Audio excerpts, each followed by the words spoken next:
Centier Bank is Indiana's of northern and central Indiana. Centier's not-for-sale promise pledges to the communities we serve that we will continue to preserve independent banking in Indiana for generations to come. Centier Bank is proud to serve the communities of northern and central Indiana. Please visit Centier.com for more information, and don't forget to like us on Facebook, member FDIC. It's pouring rain. It's real dark outside. Your heart starts beating really, really fast. You've never done anything so hard in your life. This is boot camp. This is the real thing now. It's such extreme pain, you don't understand how you can finish. I began to feel that there was no way I was ever going to have my title, U.S. Marine.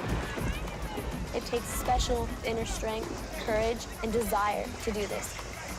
I was just thinking, I'm so close. I'm so close. And when I finished, I was like, I'm done. I did it.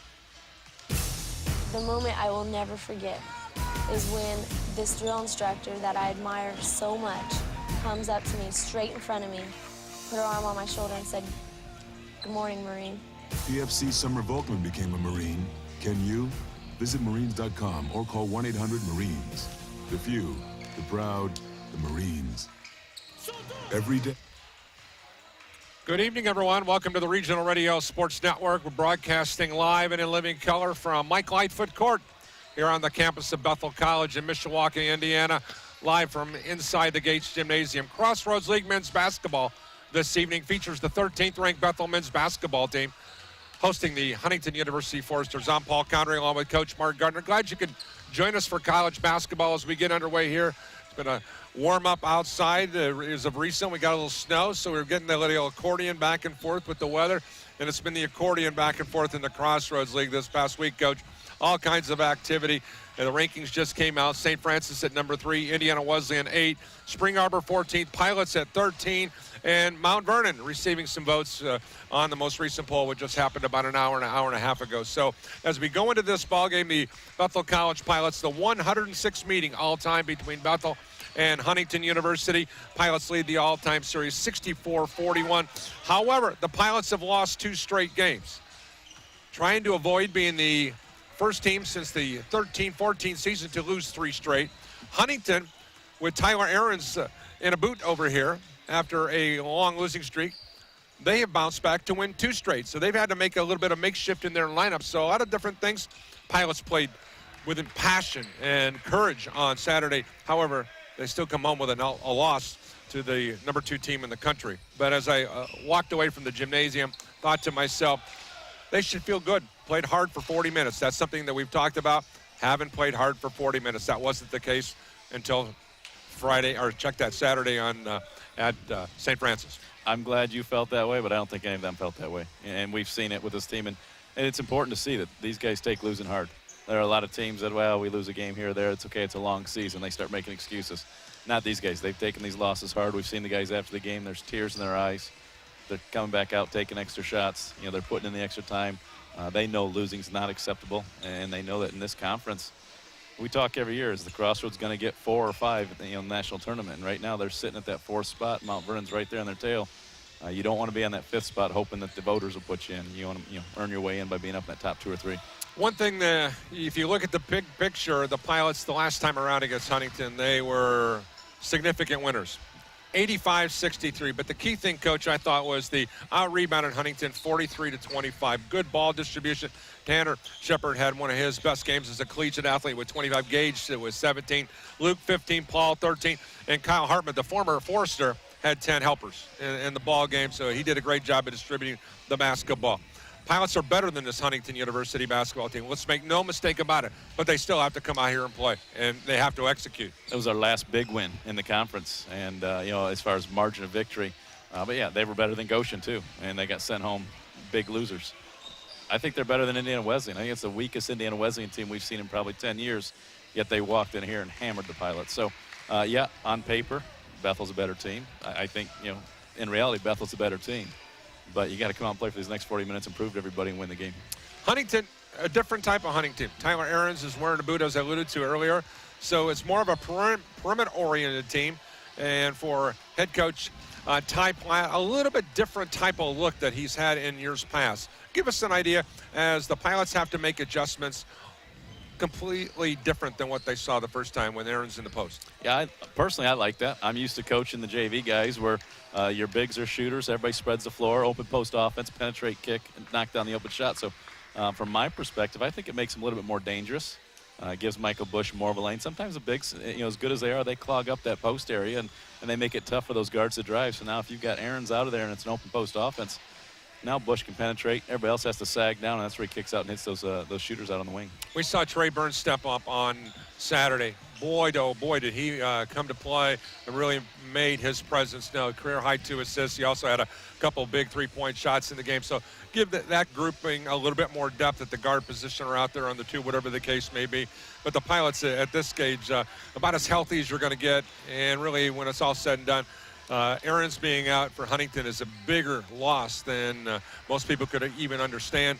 This Pilot's still without Grant Gaylor, who looks like it's going to be until February before he's going to be ready to come back. And that's a cue, and I don't think people, those of us that are around the Bethel program, we know what Grant can do. We know that what he's capable of doing and how important he is to this team, but there's a lot of people that don't. And you and I have seen firsthand what Grant can do when we go to those walkthroughs, especially down in Branson, and we see him just take over those practices. So, yeah, it's going to be important if they can get him back. I think the worst part about tonight's game, Paul, is we're facing this way.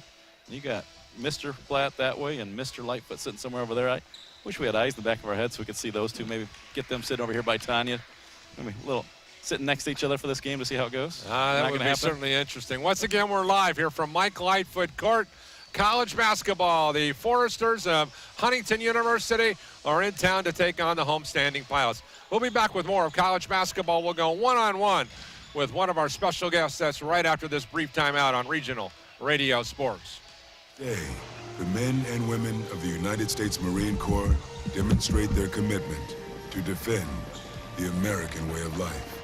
Since 1775, wherever the mission takes us, we always remember the land we call home. As Marines, we take a stand for our nation, for us all. The few, the proud, the Marines. Centier Bank is Indiana's largest private family-owned bank. Since 1895, the Schrag family has built a legacy of success through business and by servicing the communities of northern and central Indiana. Centier's not-for-sale promise pledges to the communities we serve that we will continue to preserve independent banking in Indiana for generations to come. Centier Bank is proud to serve the communities of northern and central Indiana. Please visit Centier.com for more information, and don't forget to like us on Facebook, member FDIC.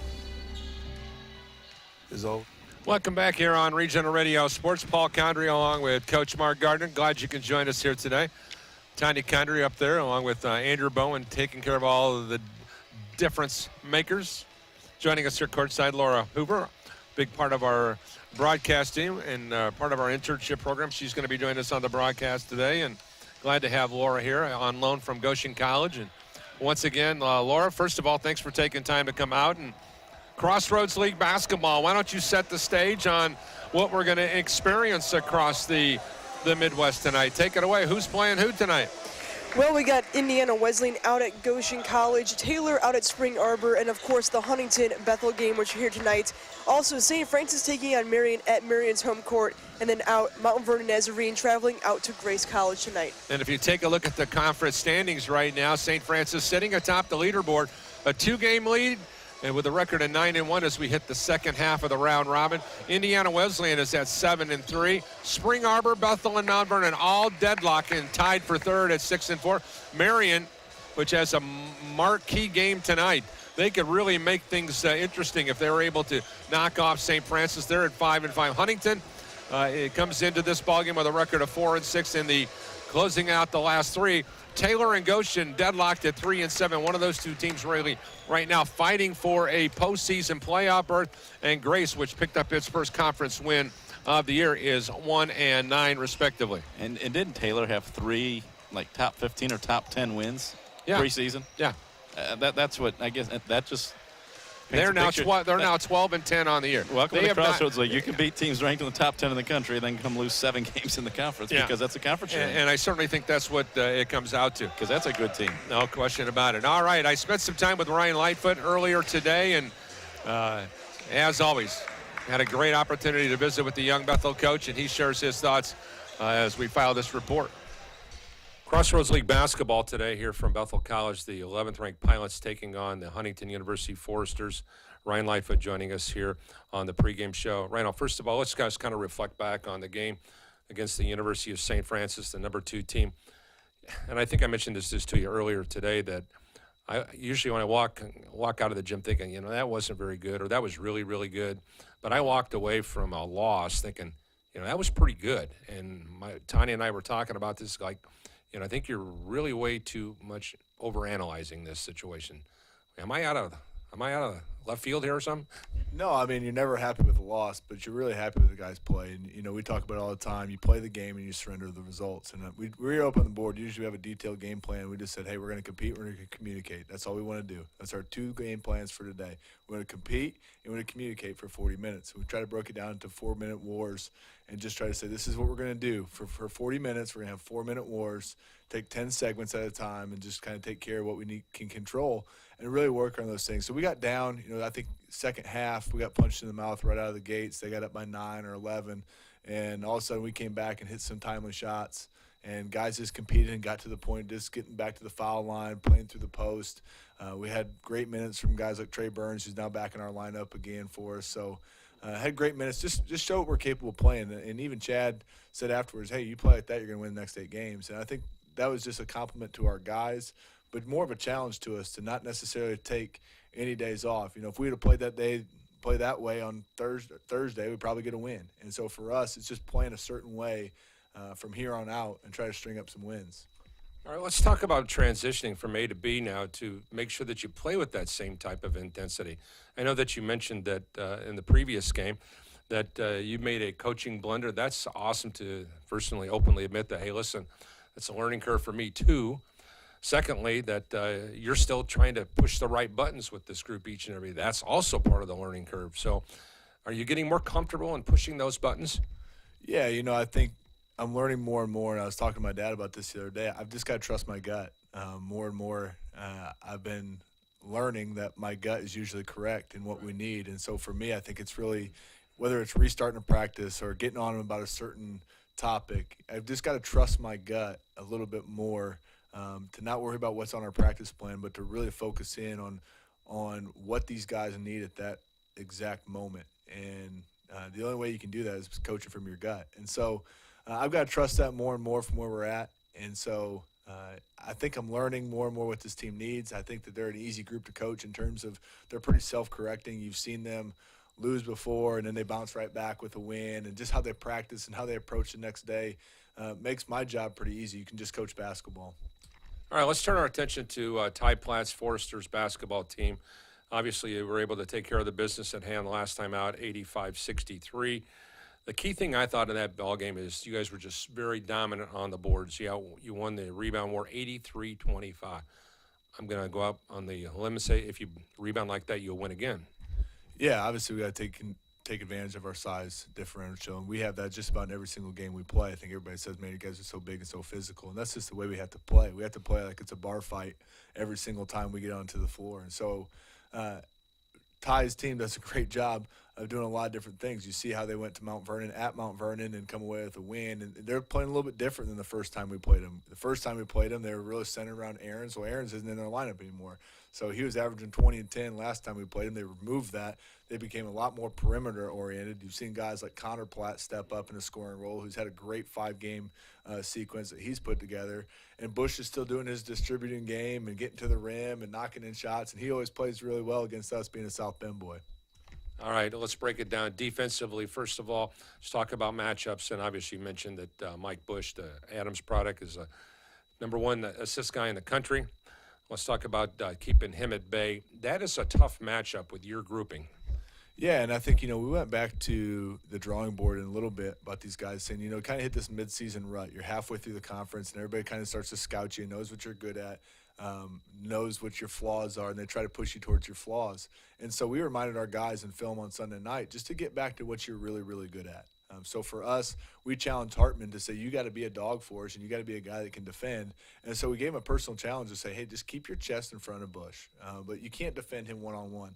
Hartman can do a great job doing that, but where Bush is really successful is he gets in transition. So our bigs got to do a really good job, funnel them to a side of the floor, not sprint back, don't just run with their man, to get back in front and just kind of funnel them to a side and not keep them out of the middle of the floor, because they don't really have that stretch five anymore that they've had before. Lockwood's very good, but his points are coming from the block versus Aaron's trailing it and shooting it. So you can find him and funnel him a little bit more and really control the pace of the game through just putting your chest in front of him. Offensively, what do you have to do to win? I think we have to establish a block early. I think for us, we got to get back to getting to the foul line, and we have been outshot from the foul line 4 games in a row now. So we have to make sure we establish a block, deep post positioning. And I think this is a game, too, where we can get out in transition and run against them. They try to take away a lot of your skip passes in transition. But for us, I think we can advance the ball up the sideline and find early post positioning against these guys. Ryan Lightfoot joining us. We'll be back with more of College Buckets right after this on Regional Radio Sports. Gates Automotive, Chevy, Toyota, 1,000 used. Selection, price, trust. It must be true. Gates in Michiana for nearly 100 years. When everybody else has their hand out for your sweet refund check, Gates Automotive says, we don't need no stinking refund check. Just 5 measly bucks gets you driving, but a Toyota RAV4 or a Chevy Equinox for $199 a month. Or choose a Toyota Camry or the Chevy Cruze for just $189. Always over 1,000 used, 500 new. Just a $5 makes you a driver at Gates. Shop at any of our 5 locations in Michiana or online at gatesautomotive.com. Selection, price, trust. Glad you can join us here from Mike Lightfoot Court. I'm Paul Condry, along with Coach Mark Gardner.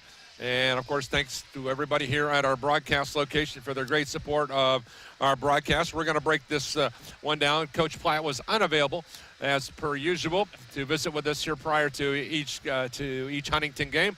But Huntington comes into the ballgame averaging 79 points a game, giving up 83.5.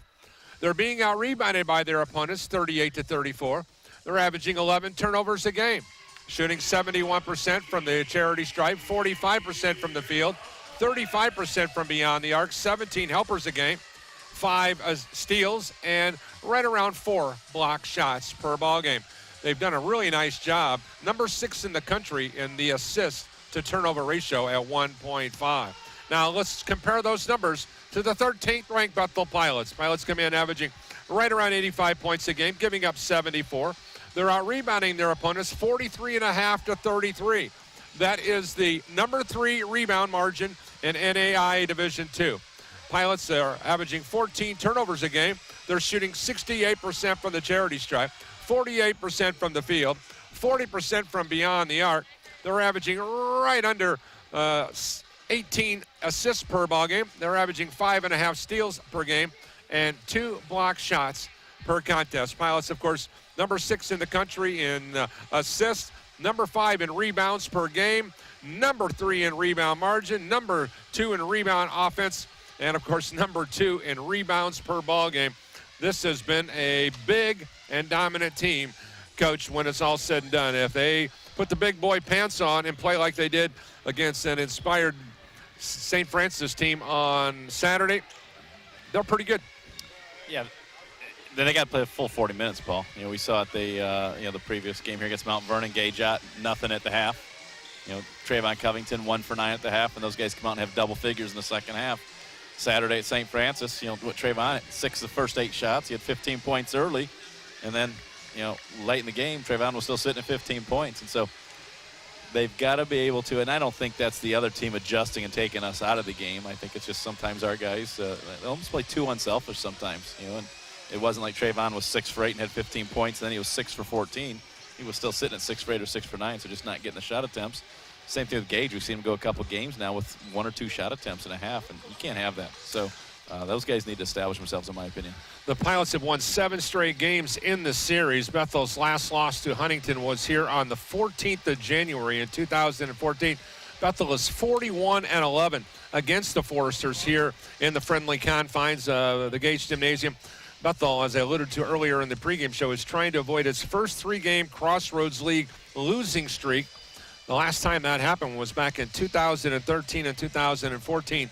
And let me point out that team rebounded nicely to go 28-8. And I'm certainly thinking that if that were to happen to be the case here, the Pilots certainly would feel good to have 28 games on the resume when it's all said and done. Somebody said to me the other day after Saturday's game, boy, Bethel's lost 2 games in a row.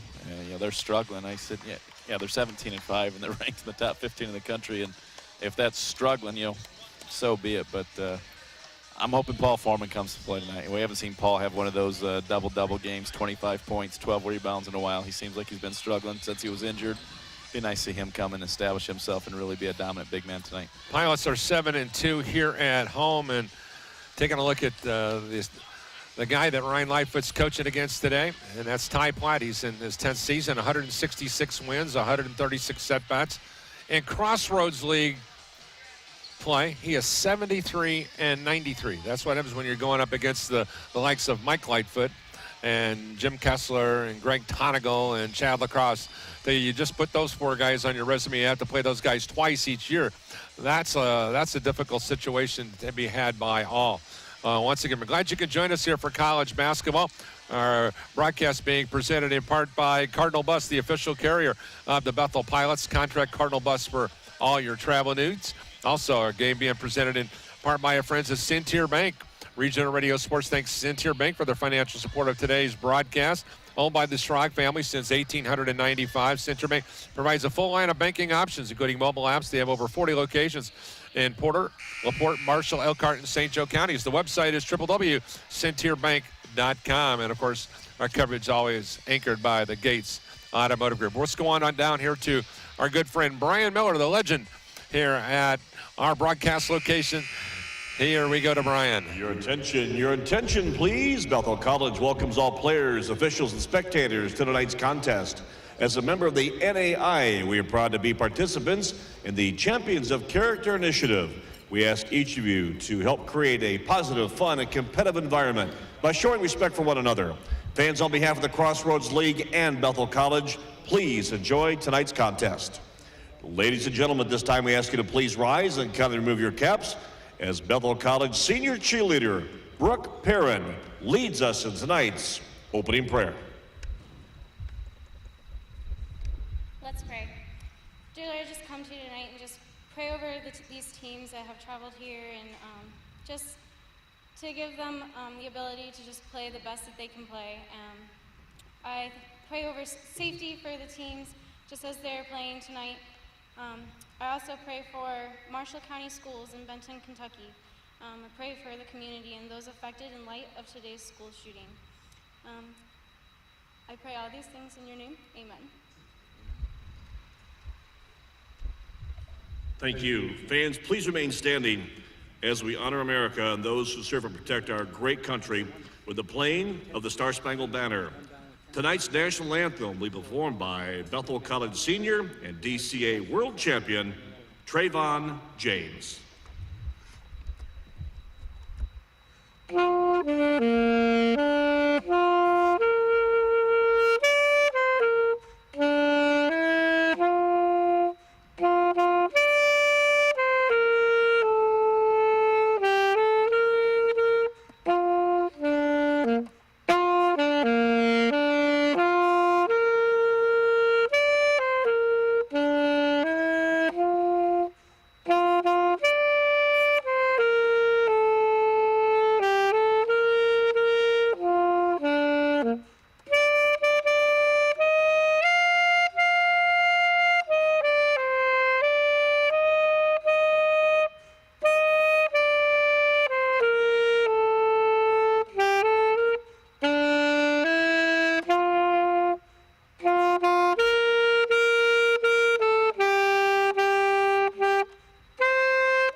rendition of the Star Spangled Banner here tonight. Once again, good evening, ladies and gentlemen. Welcome to Mike Lightfoot Court inside the Gates Gymnasium here on the campus of Bethel College. This is the Wiekamp Center. Thank you for attending tonight's men's basketball Crossroads League matchup between the visitors, the Foresters of Huntington University, and the home team, your Bethel College Pilots. Let's meet the starting lineups now, brought to you by Papa John's. Better ingredients, better pizza, Papa John's. First for the visitors from Huntington U. At one guard, a 6'2" sophomore wearing number 3, Connor Platt. At another guard, 5'7" senior, number 10, Mike Bush. At a forward for Huntington, 6'4" senior, number 11, Devin Murder. Also at forward, a 6'6" junior, number 20, Mason Coverstone. And at center for the Foresters, 6'8" senior, number 32, Trevor Lockwood. Head coach for Huntington U in his 10th season is Ty Platt. Ladies and gentlemen, boys and girls, here's now the starting lineup for the home team, your Bethel College Pilots. Starting at one guard, a 6'1" redshirt junior from Fort Wayne, Indiana. He wears number 1, Trayvon Covington. And another guard for your Pilots, 5'10" sophomore from Fort Wayne, Indiana, number 5, Kyle Hartman. And also at guard for BC, 6'1" senior. He's from Bourbon, Indiana. He's number 24, Tanner Shepard.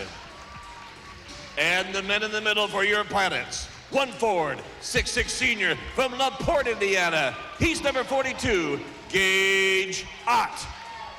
And also at forward, 6'8" junior from Churubusco, Indiana, number 43, Paul Foreman. Bethel coaches are Alex Daniel, Andrew Wingreen, LaFonso Ellis, and the head coach of your Pilots in his first season, a 2010 Bethel graduate, is Ryan Lightfoot. Fans, introducing tonight's officials, tonight's men in stripes. That is Mr. Jerry Scherzinger, Mr. Nicholas Terry, and Mr. Mike Grunman. Fans. There you have it, our starting lineups. Once again, Bethel College Pilots decked out white jerseys, white shorts, blue trim along the side, BC in blue on the hips of the student athletes, white jerseys, blue numbers trimmed in gray. Huntington University Foresters, black jerseys and shorts. And the numbers are outlined in black with green trim. Huntington will be moving from right to left on your screen. The Pilots will be moving from left to right. Glad you could join us for Crossroads League basketball. 8-14 Foresters and 17-5 Pilots. As we have a turnover on the first possession of the ball game. Coming averaging 11 turnovers a game. Coverster just threw that right through Murder's leg. He's saying that Gage Ott got a tip on it. He might have, but the officials aren't buying it. Here is Trayvon Covington coming out high to Foreman to the far side now to Hartman inside of the low post, and Gage was fouled on the initial play. So an early whistle, coach. Trevor Lockwood, 6'8", 230-pound senior. Oh, only took Ty Platt 25 seconds to question a call. Get on 2 officials out of the 3. Hartman goes inside to Ott. Ott in on Lockwood, goes back into the corner to Hartman. Hartman back to Tanner Shepard on the far corner. Inside to Gage. Gage, reverse layup here, blocked by Lockwood. Nice job by Lockwood defensively. Ty almost got teed up there. He sent a sub over, and he started screaming at the official for not letting him get the sub in, and he got warned on the first possession there. With the basketball now here, Connor Platt here on the near wing, looking. Dribbles out and goes out to the top of the ring now here to Murder. Murder back here to the left side to Michael Bush. Bush from nearby John Adams High School. Top assist man in the country. Goes back here on the left side, ball reversal to Coverstone. His jump shot goes in and out and rebounded in the hands of Gage Ott. Here's Hartman over the timeline now. The former Forester, and a whistle. We're going to call that one against Paul Foreman. So they've established that they're the bosses tonight, the guys in black and white. They're not going to let the boys play. So the boys have got to adjust right now on the fly. Yeah, we've seen a lot of new officials, and that one across the way that made that call I've not seen. But for goodness sakes, Paul ran down there and posted up. And he's a college basketball player, goes about 6'8", 230. He's going to bang somebody when he does that. Here is Connor Platt with the ball at the free throw line. Stops, looks, Comes back out top now here to Murder. Now to Michael Bush. Bush one-on-one against Hartman. Comes around a high side screen. Bush goes back to the right side where he goes there to Connor Platt. Platt flares out to the far side, and now they'll go ball reversal here to the top. Bush on the drive down the lane. Rejected by Gage on. Here's Hartman in transition from left to right. Hartman looks, goes here to the low post now to Paul Foreman. Foreman waiting for a cutter to leave. Paul's going to back it out of harm's way. Now comes back to Gage at the point. Swings it over to Tanner. Tanner around a screen. Backdoor pass, and Tanner throws it away. Terrible pass by Tanner Shepard. Yeah, he read Gage's defender. He didn't read Mike Bush cheating down there in the help side defense. Here's Kyle Platt here, flaring to the deep right corner now to Michael Bush. Scoreless ball game here. We're 2 minutes in. Back here to the top now. To the elbow is Coverstone. Handing it off here to Connor Platt. Platt one-on-one against Gage. Goes back to Bush at the top. Michael Bush goes near side wing now here to Connor Platt. His three-point shot ricochets long. Coverstone with the foul, missed the shot. And now here come the Pilots to move from left to right as we're scoreless through 2.5. Not a good start for either team here. Here's Trayvon Covington with the ball on the far side wing. Comes out at the free throw line. Now to Kyle Hartman. Hartman will hedge off a screen. Will launch the 19-footer. It ricochets off the iron.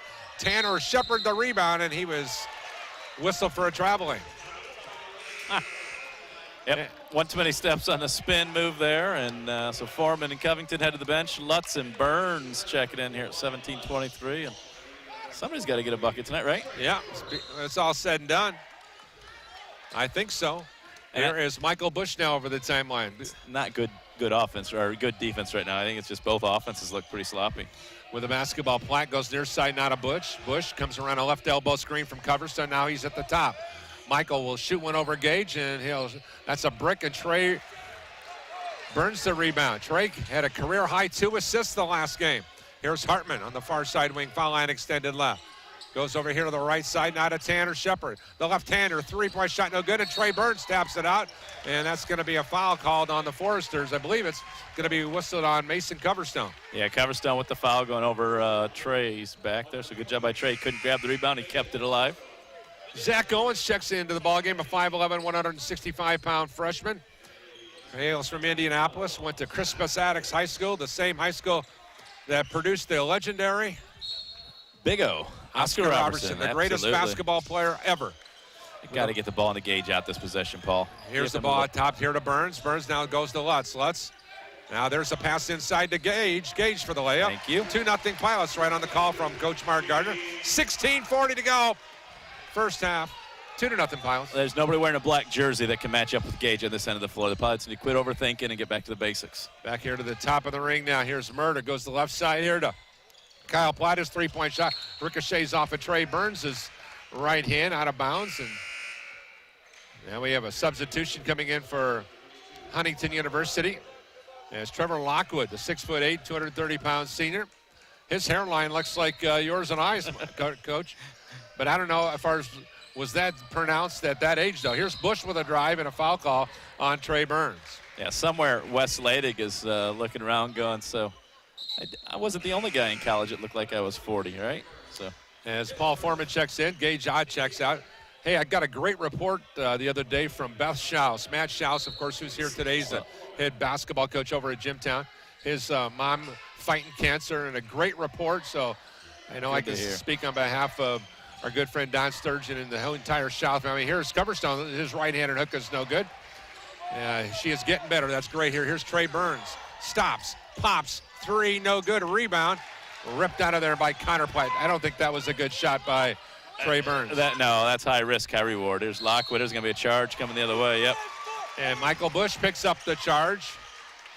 Yeah, it's a situation there where if Burns hits that shot, it's a big shot. Coach, this may be an all-time high. 15:57 to go first half. We're at the media timeout. All-time low. 2-0 in favor of the Pilots. We'll be back with more of college basketball live here from Mike Lightfoot Court. 13th ranked Bethel, 17-5. Huntington at 8-14. We'll be back with more right after this. Minivans. Gates knows minivans. More vans, more colors, more models and brands. Gates, more locations in Mishawaka, more savings. Gates knows. Now you know. Once again, we want to thank our friends at the Gates Automotive Group for their great support of the broadcast here today. And a quick reminder, when everybody has their handout for your sweet refund check, Gates Chevy World says, we don't need no stinking refund check. $5 measly gets you a Chevy Cruze for just $189 a month. Just a $5 makes you a driver at the Gates Chevy World. Paul Condry along with Coach Mark Gardner. Glad you could join us here today. Laura Hoover also with us courtside. Up top, Andrew Bowen and his team. Tiny County with all the details. Your impressions, Coach, here at the media timeout. What's good, what's bad, and what's indifferent? No, I like the Pilots' advantage down low. I don't like the fact that it's 2-0. And that's what's definitely indifferent. It's like a hockey score, Paul. This is right up your alley. There's a great Here's cut. A nice pass by he got Tanner. shoved in the back. Man. Tanner Shepard scores the goal, 4-0 in favor of the Pilots. Oh, that was a dangerous play there. So he just beat him back door and got shoved in the back and finished. Here's a steal by Tanner Shepard. Tanner going coast to coast for the deuce. Tanner with 4 points now. It's a 6-0 Pilot lead at the 15:29 mark. Now the defense is picking up. Intensity's picking up for the Pilots. Here's Bush swinging it right side now here to Murder, triple good. 6-3, Forrester's on the board at the 15-16 mark. He's got 27 of them on the season. He's a 40% three-point shooter, and that was a big shot for Here's Huntington. Lutz coming around the screen, goes to Trey Burns. Trey Burns with a jab step going baseline, comes back out to Tanner. Tanner Shepard, the last time these two teams played, 24 points and 5 rebounds. Here's Burns at the top, goes left side now here to Hartman. Hartman on the drive, pull up 15-footer, good, 8-3 BC. And Michael Bush is not happy with Lockwood as he let Bush run into Paul Foreman, and that'll rattle your cage a little bit there. Here's Murder with the basketball here. Now check that. It's Bush over here to the near corner now to Owens. His baseline Jay's no good. Hartman the rebound. Kyle Hartman, former Bishop Dwenger Saint, goes out here to the top now to Burns, back to Lutz. His triple, at the bottom of the net.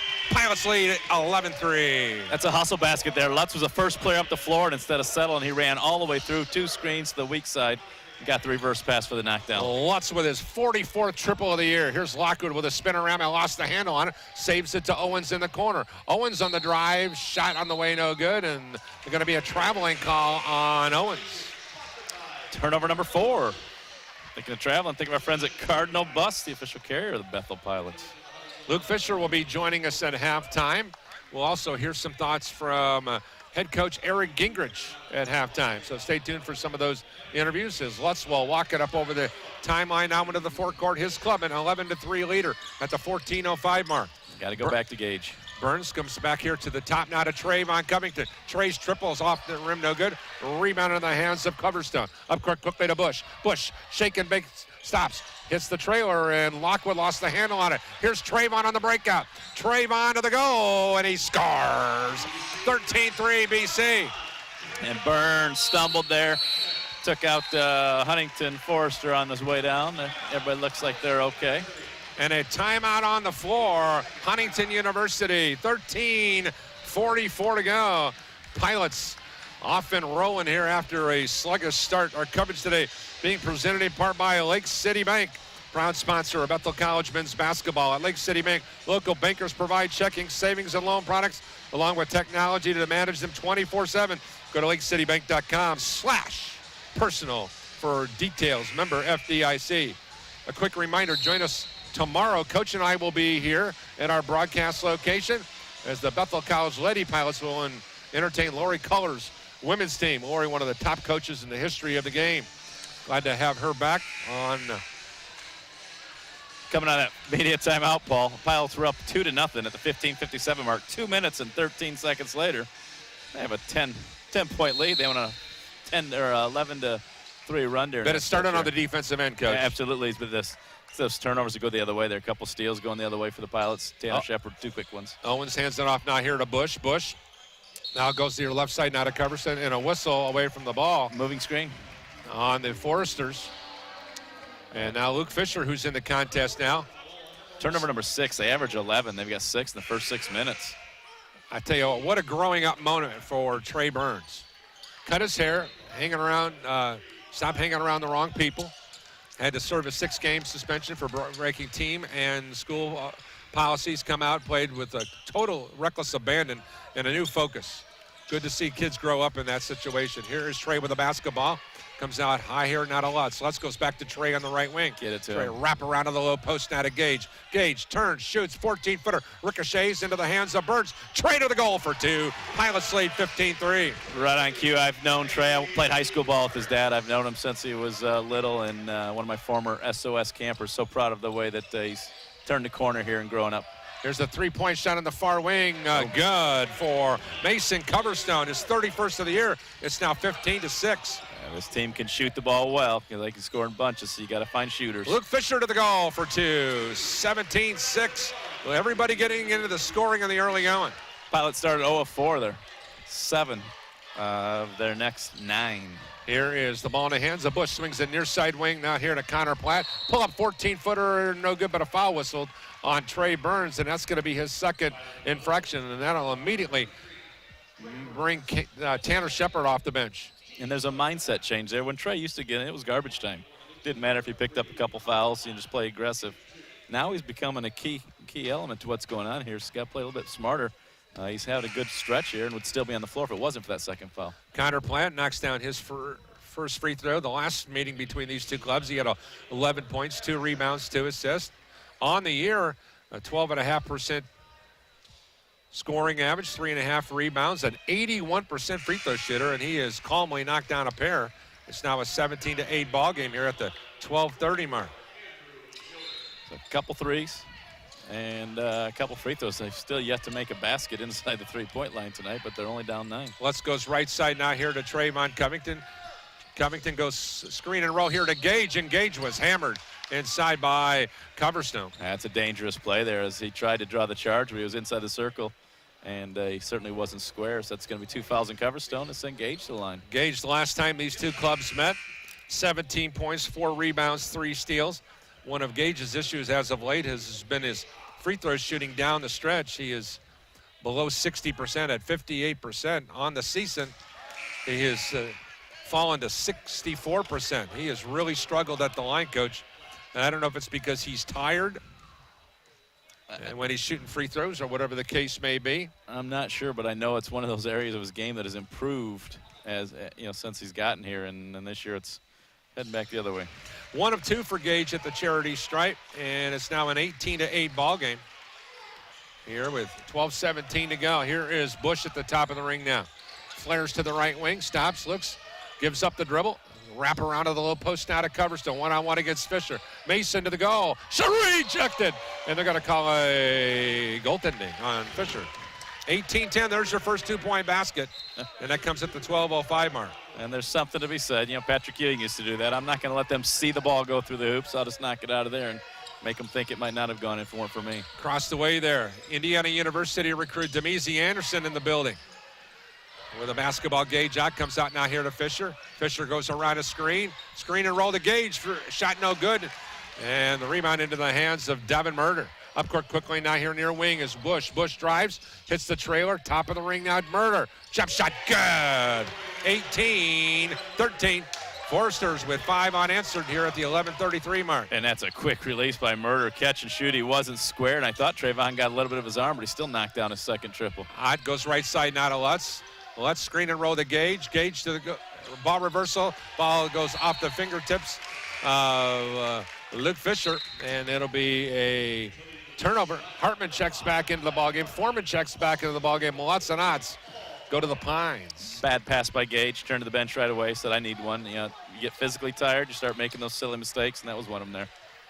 Pilots just moments ago had an 11-point lead on 2 occasions, and now that lead has been whittled to 5. Here's Bush with the drive, stops, fade away, 15-footer is a brick, a rebound, kept alive. Nice job on the offensive glass by Westview native Andrew Yoder.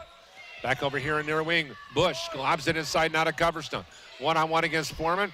Coverstone shot, and check that, that's Lockwood, excuse me.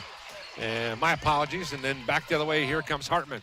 Hartman stops at the free throw line, hands it to Foreman. Foreman looking, now right side, now to Shepard. Inside to Luke Fisher. Fisher shot no good. Luke tipped it up, got it back, shot, he's hammered. He's gonna earn 2 free shots. Good hustle by Luke Fisher. Yeah, that's just great hustle. Ty Platt is asking for a technical foul tonight, and it's gonna come right now.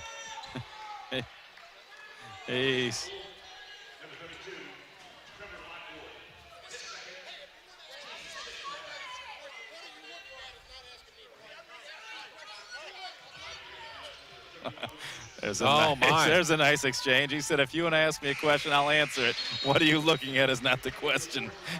Technically, though, in Ty's defense, that is a question. And one more free throw for Luke Fisher, who was able to knock that first one down. He had 15 points and 4 rebounds against Huntington the last time around. He's a 73% free throw shooter. Averages 6.8 and 4 rebounds a game. Second free throw by Luke is good. It's now a 20-13 Bethel lead. Well, we'll go back to Gage's free throw percentage. 67% as a freshman, 63% as a sophomore. Jumped all the way up to 76% last year. It was a difference in several games, and now this year he's back down in the low 60s. Ball here at the top now. Here is Devin Murder. Goes to the near side wing, and now the skip pass here to the Kyle Platt. Back out to the top now to Murder. Murder looking for a cutter. Goes to the right wing now here to Yoder. Yoder with the drive. Kick back out here to Owens. Owens to the 17-foot mid-range jump shot near wing is good. 20-15 here with 10:13 to go in the first half. Owens with his first 2 of the game. That's a nice first bucket of the game. I'm sorry. Here's Tanner Shepard with a drive. One-on-one against Owens. Leans in. Comes back out to Trey. Trey with the drive down the lane. Shot way off the mark. Trey's going to earn 2 free throws.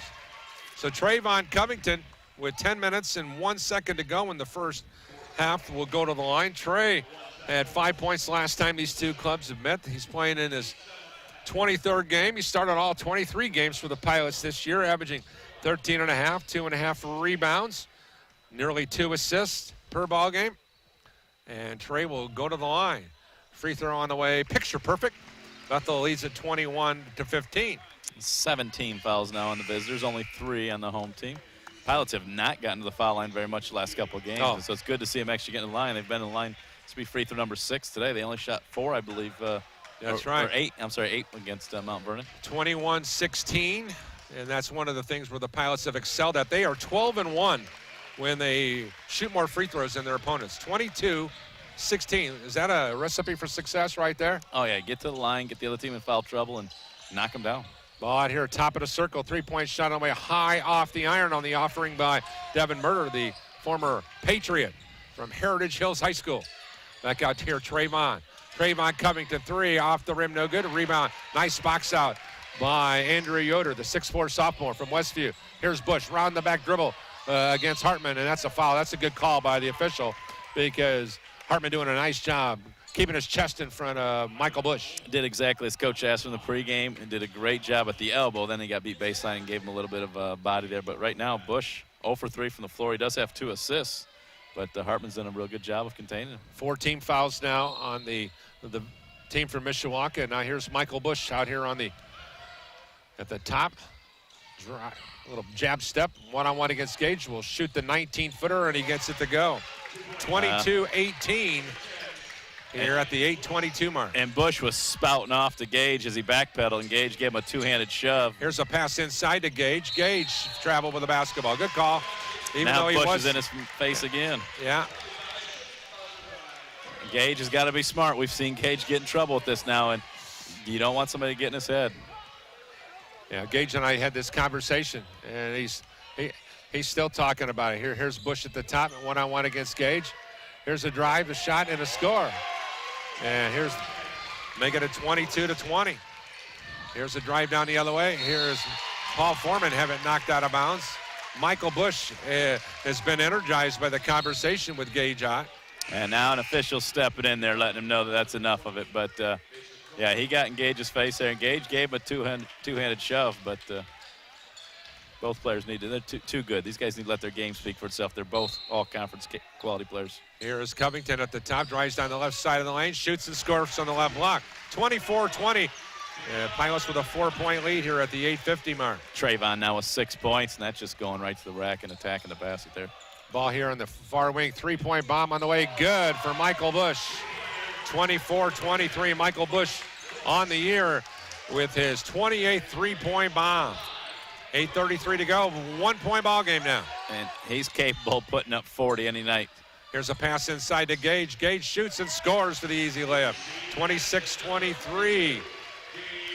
8:20 to go. It's there all night long if they're just patient, take advantage of it. This could become a little, let me one-up you on this end of the floor. Here's Zach Owens. Comes back out left side now here to Murder. Back out of Bush at the top. Bush around the back dribble. He had a Drive taken away. A long three-point shot from the far way, and good from Andrea Yoder. And then we have a tie ball game at 26 all.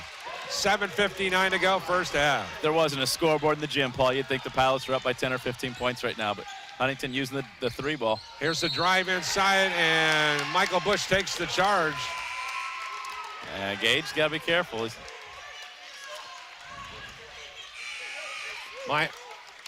Gage is going to walk off the floor here, and that'll be a offensive foul called on Gage with 7:50 to go. And we have a timeout on the floor. Media timeout? Is this a Bethel timeout? Media timeout, and the official came over here, told these coaches they better have a word with Michael Bush, and telling the Bethel coaches the same thing. Great job there of getting control of the situation. All right, 7:50 to go, 26-26 ball game. We got a Donnybrook here. Mike Lightfoot Court will be back with more right after this brief timeout on the Regional Radio Sports Network. Every day, the men and women of the United States Marine Corps demonstrate their commitment to defend the American way of life. Since 1775, wherever the mission takes us, we always remember the land we call home. As Marines, we take a stand for our nation, for us all. The few, the proud, the Marines. It took me a long time to be able to say Chandler has cancer, because that is such a scary word. When St. Jude finds something that works well with a certain cancer, they share that with everybody.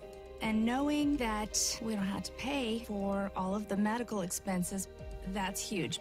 We just have to worry about helping Chandler, and he's just my heart. St. Jude Children's Research Hospital. Finding cures, saving children. Learn more at stjude.org. Welcome back here on Regional Radio Sports to Bethel College. Paul Condrey along with Coach Mark Gartner. Laura Hoover also with us here today. Here's a three-point shot from the quarter by Yoder. In and out and in, as Huntington has his first lead of the ball game at 29-26 with 7:30 to go. Foresters are 7 of 10 from downtown, 21 points from behind the line. Here's Lutz with the ball. Looking for some help, goes out to the free throw line area by Foreman. Paul backing in, spins, shoots, rejected inside by Kyle Platt. And back the other way, here is Hartman hustling back to knock it away, but they're going to pick up a pair of freebies. We got some scoreboard update. Lori, what do you got over there with some Crossroads League buckets? Well, so far, the biggest game as of right now is Marion is leading St. Francis with 7:44 on the clock, 35-18. But then across the league, Taylor on top of Spring Arbor, 22-17. Indiana Wesleyan on top of Goshen, 18-15, both within the 7:30 mark of this first half. All right, good stuff right there. And the Foresters coach in the midst of a nice run here. Matter of fact, this is a 7-0 run. And the free throw here, no good, so 1 of 2. Remember, the Pilots were up 13-3, so that's a 27-13 run in the last 5 minutes. Luke Fisher goes left side now to Tanner Shepard, goes inside now here to Dominic Jemko looking for help, goes now inside to Foreman. Foreman with a jab step, comes back out to Luke Fisher. His three-point shot off the rim. Tanner Shepard, the rebound, lays it up and in from the right block. Offensive putback, and the Pilots within 2 at 30-28, 6:47 to go. First half. First time Tanner scored in a long time. He had back-to-back buckets coming out of that first media timeout when it was 2-0, and now he's got his 6th point of the night. Here's Bush round the back dribble, looking for help. Come out here to the top now, here to Yoder. Yoder and a whistle inside. What's the call, Coach? I was screened. Blocking foul on Paul. It's going to be his 2nd foul. What we're seeing here is exactly what I talked about in the pregame. Open post offense. You've got 5 shooters on the floor. When Bush penetrates, if you have to help it out on him, he's kicking out the shooters. In that situation, Paul closed out too hard. He wasn't under control and got beat off the dribble. Had to pick up the foul. I always talk about you've got to take away the jump shot, but anticipate the dribble. And in that case there, Paul took away the jump shot, but got beat off the dribble. And here's the free throw, no good. And here come the Pilots in the half-court set after the missed free throw. Dominic Jemko on the far wing goes to free throw line. Here's a screen and roll to Gage for 2. The 30-30 ball game as Ott scores the basket at the 6:19 mark. Get him the ball, Paul. That's the key to success tonight. They don't have anybody on that team that can match up with him. Here is Bush with the ball. Flare into the near wing. Cross-court skinny pass on the way 3, good. Off the assist from Bush. Kyle Platt lengths the lamp, 33-30. Forsters with the advantage. And Gage just left Platt. Here's Gage at the other end. He's getting shoved, 2 hands in the back there, so he'll be going to the line. But that possession, Gage left Platt to go double Bush and left Platt wide open. You cannot do that. This foul's going to be on Connor Platt. His first, team's 8th, so Gage will be shooting 1 in the bonus. Here at the 5:55 mark. Gaze, eyes, flies. No, got the shooter's roll. Living large on that one. One more opportunity forthcoming for the senior from LaPorte High. He can get his club within 1 here now. Number 42. 3 dribbles, slight bend to the knees, free throw. Good again. And just like that, it's a 1-point ball game. 33-32, timeout on the floor. Ryan Lightfoot. Forsters by 1 at the 5:55 mark. We'll be back with more of College Buckets live from Mike Lightfoot Court. Continue to advance by increasing cure rates in childhood cancer. And donors are important to us because you get the feeling that you have a team behind you. When it comes to research and advancements, there are some things that only we can do because we have the resources and we have the focus. And so if St. Jude doesn't do it, who will? St. Jude Children's Research Hospital. Finding cures, saving children. Learn more at stjude.org. They say growth is a journey and not a destination. At Teachers Credit Union, we agree. Helping our communities grow has been our mission ever since we began our journey in 1931. And supporting our members' growth has helped us to become Indiana's largest credit union. And we're just getting started. Whatever you want to grow, Teachers Credit Union is ready to help. Visit a branch or tcunet.com today. Teachers Credit Union deposits are federally insured by the NCUA, and we are an equal housing opportunity. Welcome back here on Regional Radio Sports. Paul Country along with Mark Gardner. Glad you could join us here today. 5:55 to go. First half. Huntington 33, Bethel 32. I was over on campus earlier today, talked to Bethel trainer Josh Newton, and he said he doesn't get enough shout-outs for how much time he puts into making Gage and these guys healthy. So I told him we'd make sure we give him the props today because he works his tail off to make sure these guys are iced up and ready to go. Here's Michael Bush with a ball reversal back here to the top of the Yoder. His jump shot from 16, no good. Lutz brings the ball up here now to Tanner Shepard. Tanner inside to Luke Fisher. Fisher's right-handed hook, good. Bethel has the lead back at 34-33. 5:28 to go. Nice play by Luke, being patient inside, waiting for the defense to make the adjustments. 8-3 run here by the Pilots, but that's answered right there by Platt, knocking down another triple. 36-34. The three-point shooting for Huntington has kept them in the ball game here. They are 9 of 12 from downtown, 2 of 10 from inside the line, Paul. Here's Lutz going into the right wing now here to Tanner Shepard. Back here's the lob inside to Gage. Gage for an easy 2, and he was fouled. 36-36 ball game, our third tie of the ball game, as Gage Ott continues his fine play inside. Yeah, I hate to sound like a broken record, but just get him the ball, clear out. He's got 11 points now. Platt picks up his first foul there. That would be Kyle Platt with that one. And one more opportunity for Gage to increase the advantage, and he missed the free throw. 3 of 5 from the line tonight for the big fella. 36-36 ball game. And moving from right to left are the Foresters in a half-court set now. Bush goes over here to the near side to Kyle Platt. Back to Bush on the left wing. Bush on the dribble drive, cut off by Lutz. Ball reversal, and they have a foul called on Lutz. It's a good call. The fans aren't happy with it, but he had his hands on his back. It's a good call by the official. And that'll send Bush to the line. Michael on the year. A 79% free throw shooter. The last time these two clubs met, he had 15 points, 6 assists, and 4 turnovers. Kyle Thompson will check into the ball game for Bethel. And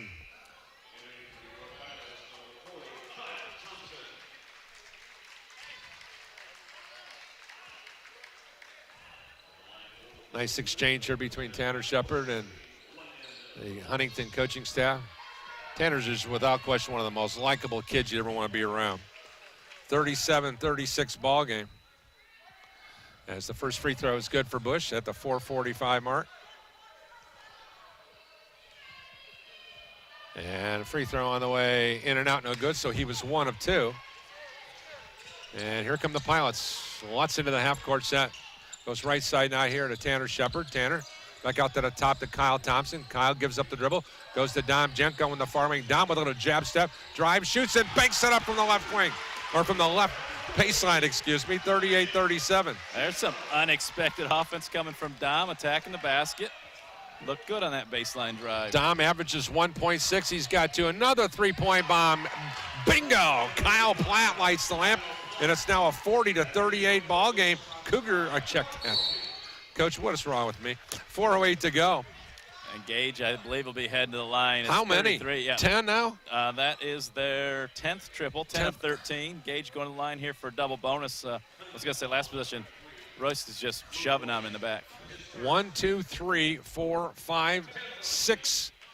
6 triples in the last 5 minutes. They only have 3 made baskets inside the arc, and one of them was a goaltend. So they've only seen the ball go through the hoop twice from inside 20 feet. Hot at the free throw line, good.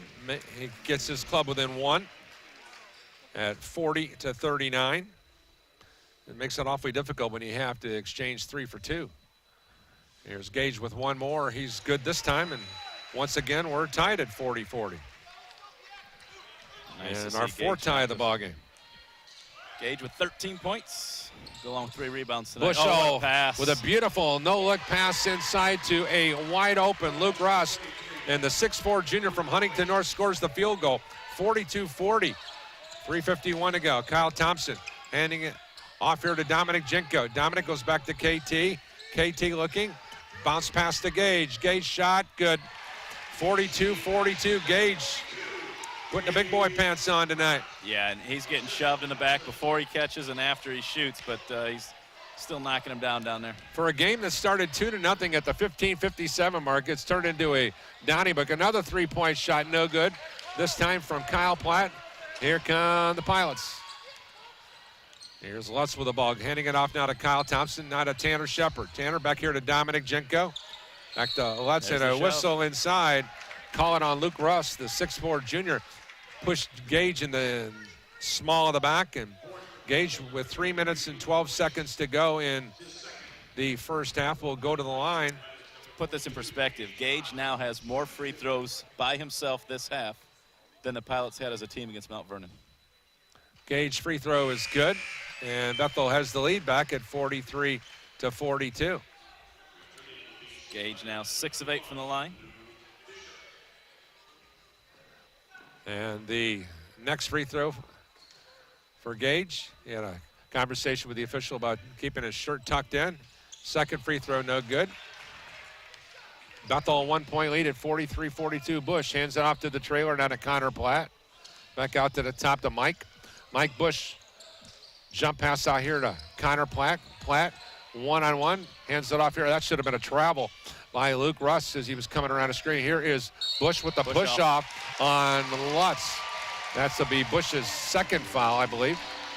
Yeah, 2 fouls on Bush. Turnover number 7. Remember, they had 6 turnovers in the first 6 minutes, so they've really done a good job taking care of the ball the last 10 minutes. They've played very, very well the last 10 minutes. Yeah, they have, and that's why it went from a 13-3 game to a 43-42 game. Here's Lutz with the ball, comes out high, now to Fisher, goes to Dominic Jenko inside of the low post to Gage. Gage, turnaround, 7-footer, good. 45-42, Gage stuck on automatic. The Pilots take a shot without Gage touching the ball in any possession. It's a bad possession from this point forward. Here's the ball here to the top now to Kyle Platt. Platt with a drive down the lane, missed the shot. Gage out the rebound. Now here's ball up here quickly now to Tanner Shepard. Tanner, the left-hander for 3, off the rim, no good. Quick shot, rebound, Connor Platt. Bad possession, as I just said. Back out here to the near side, Bush, skip pass over to the far side wing now to Connor Platt. He steps back, loads up the triple, and rattles it home to tie up the ball game at 45 all. It's just a putting on a clinic. Absolutely, and that's just the Pilots take a quick bad shot instead of going to their go-to guy, and Huntington comes down and knocks one down. Here's Lutz with the ball on the right wing, comes out high now to Fisher. Luke goes to the left side, nearly threw it away. Here's the ball out to Tanner Shepard, throws it away. Yeah, the forced pass there. Luke was going to be open, just got to let him get set. There's no rush. That's back-to-back bad possessions by the Pilots. Got to get a stop here. 1:46 to go here in the first half, 45-45 ball game. Bush over the right sideline now into the forecourt, drives, and he was fouled going inside. The question is, are they going to award him with 2, or is it going to be 1 in bonus? Yeah, he was bailed out right there. That's going to be lots of second foul, and Bush did a good job just drawing contact right there. Let's see if they call it 1-1 or 2-shot foul. Trayvon's in the ballgame now. Lutz will come out. And Michael Bush again to the line. Boy, Dominic Jenko getting some quality minutes here today in this first half for the home team. Free throw on the way by Bush is picture perfect. And Huntington has the lead back at 46-45. This is the 106th meeting between these two clubs. Pilots lead the all-time series. 64-41, second free throw is good. It's now a 47-45 Huntington lead with 1:33 to go in the half. Tanner Shepard. Bush is pushing a double-double in the first half. 10 points, 7 assists. Here's Trayvon coming to right side now to Tanner Shepard, waiting for a cutter. Tanner still looks, high side pass now here to Gage. Gage comes back to Tanner. Tanner with a drive, inside with the left, missed it, and he was knocked to the floor, no call. Here's Connor Platt up the right sideline now to Bush. Bush is where he's dangerous. Skip pass out here to the top now to Platt. Skip pass back here to Kyle Platt. Now back out to the point to Connor Platt. To the far side wing, Bush. Jab step fakes, drives, shovels it into the deep left corner. A three-point shot on the way, no. Ricochets long. Tanner Shepard tries to track it down, couldn't get it go. Yoder, and we have a whistle and a foul call inside on Huntington. Yoder's going to pick up his first. It's a gutsy play by Gage, stepping in to draw that charge. Could have very easily been his second foul. Gage is walking down here. He is sucking dirty pond water right now, man. He is gassed. Paul Foreman left him out there, hung him out to dry by picking up those 2 early fouls, so Gage has had to play so many minutes. But get him the ball this possession. Let him get a touch on that Here's block. Tanner Shepard going near side wing to Dominic Jenko. Dom comes back out to the top. Dom looking for help. Comes back out to the top now to Fisher. 18-foot shot. Luke ties up the ball game, 47-all. Luke stepping up, playing big. 8 points here in the first half. That's a nice knockdown jumper there for him. He's got a couple rebounds to go along with those 8 points. So last possession of the half, Bush will hold it. Ball out here, and Michael Bush. Ty Platt is 5-14 all time against the Bethel Pilots. 47-47 ball game. As we'll engage here in the final moments of the half. Here is Bush launching a long three-point shot, no good. A rebound. Trayvon Covington. Up court quickly to Dominic Jenko for a layup. Pilots will go to the locker room with a 49-47 lead. Dominic Jenko off a great pass as Bethel will go to the locker room by 2. It's a great job of not giving up on the half. They made the defensive stop, but then they played to the final horn, and Dom leaked out there and got the layup. 4 points in the first half. That's a big bucket right there. Hey, he was cherry picking right from the get-go. All right, we're going to take a quick timeout, come back, and we'll have an interview with head women's basketball coach at Bethel College. Eric Gingrich is coming your way after the break. Stick around, more things right after this. Hi, this is Paul Condry of the Regional Radio Sports Network. That may be my professional title, but did you know that I'm also the son of a U.S. Navy World War II veteran and the proud father of a United States Marine? Let me share with you something very close to my heart. It's called the Semper Fi Fund, and its program America's Fund, which provides immediate lifetime support for post-9/11 wounded, critically ill, and injured members of the U.S. Armed Forces, veterans, and their families to ease recovery and transition back home to their communities. The Semper Fi Fund, serving those who preserve our freedom. The basic idea that drives these efforts is simple. For as much as our heroes have sacrificed, they deserve the best care and support available in their hour of need, whenever it may occur. The Semper Fi Fund, a 4-star charity and an A+ rating, has served over 16,000 members since 2004. The Semper Fi Fund, serving those who preserve our freedom. For more information, visit them online at www.semperfifund.org. Welcome back here on Regional Radio Sports. Paul Condry along with Bethel College women's head basketball coach Eric Gingrich. Tomorrow night here we'll be back live at Mike Lightfoot Court. The Lady Pilots will be in action against Lori Colors, Huntington University Foresters. It's going to be Destiny Rescue Night, and I thought it would be appropriate that we talk about it tonight so we can get you all out to come out and support the ball game tomorrow. Eric, first of all, a great video that was put out by the league, as well as you guys just talking about the Destiny Rescue and the ministry involved. Yeah, well, You know, a few years back, Steve Brooks and Indiana Wesleyan got involved with the organization. Fantastic organization, and the league, the coaches caught the vision that he cast, and so this is now our second annual game. We're planning on doing it every year. Really exciting. Destiny Rescue is about rescuing kids out of the sex trade, mostly younger girls. The average age is 14 that they find. And so we want to come along inside and support that in a financial way and also just an awareness way. And so we've been really excited to be a part of it. Last year, the league raised $25,000 to save 17 kids. Our goal is to save 25 kids this year. And so far, there's been a lot of money pouring in. There's a lot of ways to give. And we'll have time actually at the guys' game at halftime right now, but also at our game tomorrow. And I can talk more about that here in a little bit.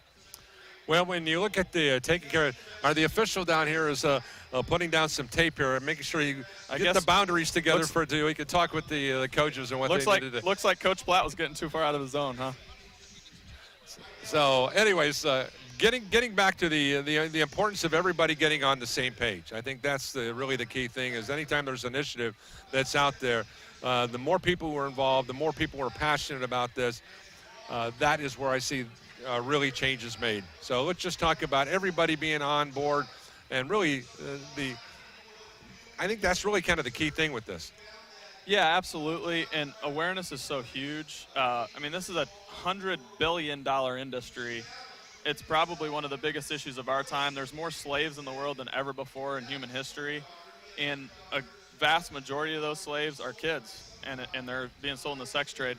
And how Destiny Rescue was started, actually, and Joe's explained it to the crowd here, a man and his wife and kids were on vacation in Thailand, and they saw these little girls being trafficked on the beach right in front of their eyes, and he just thought, what would I do if this was one of my girls? What would I do to get her back? And he was forever convicted, and that vision just continues to grow, and the coaches have caught it.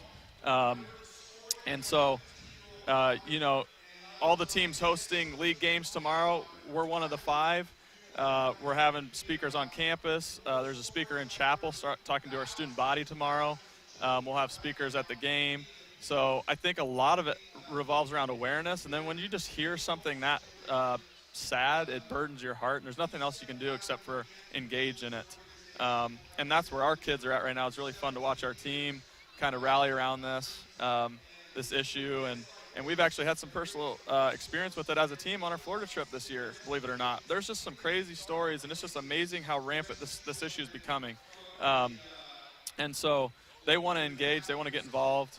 And you know, they even have jewelry here at our games, and there'll be some tomorrow night. You can buy these kids that have been rescued. They're being restored.